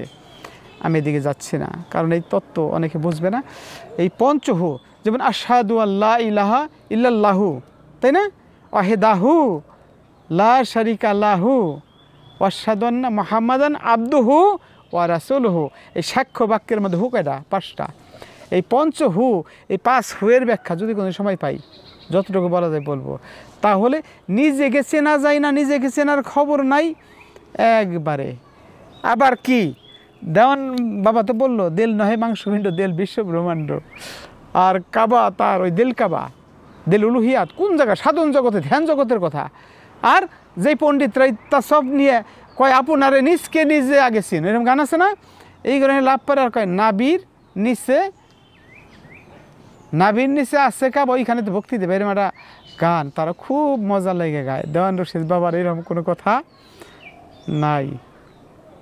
আর তারা যদি সুফিবাদের কথা বলে আমাদের সামনে, এগুলো টিকে না, এগুলো অত্যন্ত লজ্জাজনক। কিচ্ছু বলতাম না, কিছু বলার প্রয়োজন নেই, কিন্তু বলতে হচ্ছে বাধ্য হয়ে, কারণ এই মূর্খ সুফি নামধারী কিছু কলন্দর, কিছু বোকা, তাদের কারণে সুফিবাদ ধ্বংসের মুখোমুখি। আমি তাদেরকে খারাপ বলবো না। এবং জাহাঙ্গীর সাহেব আমার জানা মতে ওনার যে লেখালেখির ধারা আমার কাছে ভালো লাগে। আমার ইসলামে মৃত্যুঞ্জয় বইটা যখন ছাপায় ওনাকে দেই এবং পাঠাই দিই ভক্তের মাধ্যমে, তখন উনি আমারে কোরআনের তাফসিরমূলক ওনার নিজের লেখা কয়েকটা বই দেখে উনি আমার মুরিদের কাছে পাঠাই দিয়েছে। তাতে বুঝলাম উনি একজন ভালো মানুষ। ওনার সাথে আমি সরাসরি যাই দেখা করিনি, কিন্তু উনি এই বই পাঠাই দিছে। কারণ উনি আইনাল বয়াতি নিয়ে যে কথাটা বলছে এটা উনি বলে নাই, আমি জানতে পারছি পরে। এটা ওনার কোনো ভক্তরা, উনি অসুস্থ অবস্থায় থাকায় অনেক পণ্ডিত ভক্ত আছে না, তারা এগুলো যোগ করে, মানে উনরা যে রুহের এবং নফসের বিশাল ব্যাখ্যা উদ্গীরণ করলো, এটা মানুষকে বোঝাতে চাচ্ছে যে আমরা এই কেবলমাত্র আমার বাবা যাহা জানে আর কেউ তাহা জানে না। অথচ এটা যে কত বোকামি, এটা যে কত মূর্খতা। যারা জানছে তারা কি তো কথা বলছে, যারা জানতে পারছে এগুলো তারা কি তর্ক করছে এগুলো নিয়ে। এবং আমার জানা মতে সুরেশ্বর দরবার শরীফে যারা, উনি শুনছি ওনারা নাকি সুরেশ্বরী, আবার এটা নাকি আবু বকর সিদ্দিক থেকে তরিকা। কিভাবে তাদের তরিকা আবু বকর থেকে হলো? আমার জানা মতে রসুল সেই মান কুন্তু মাওলাহু ফাহাজা আলিউন মাওলা, এই সিলসিলাটা যে আলীতে মিশার কথা ছিল, তো সেটা কিভাবে হয়েছে আমার এটা নিয়ে কোনো দ্বন্দ্ব নাই, কারো বিতর্ক তৈরি করতে চাই না। যে যেভাবে তরিকতমুক্ত হোক সমস্যা নাই, কারণ অনেকের তরিকতের সেজরা নাই, অনেকের গোজামিল আছে। তো আমি যতদূর জানি সুরেশ্বর তারা ভালো।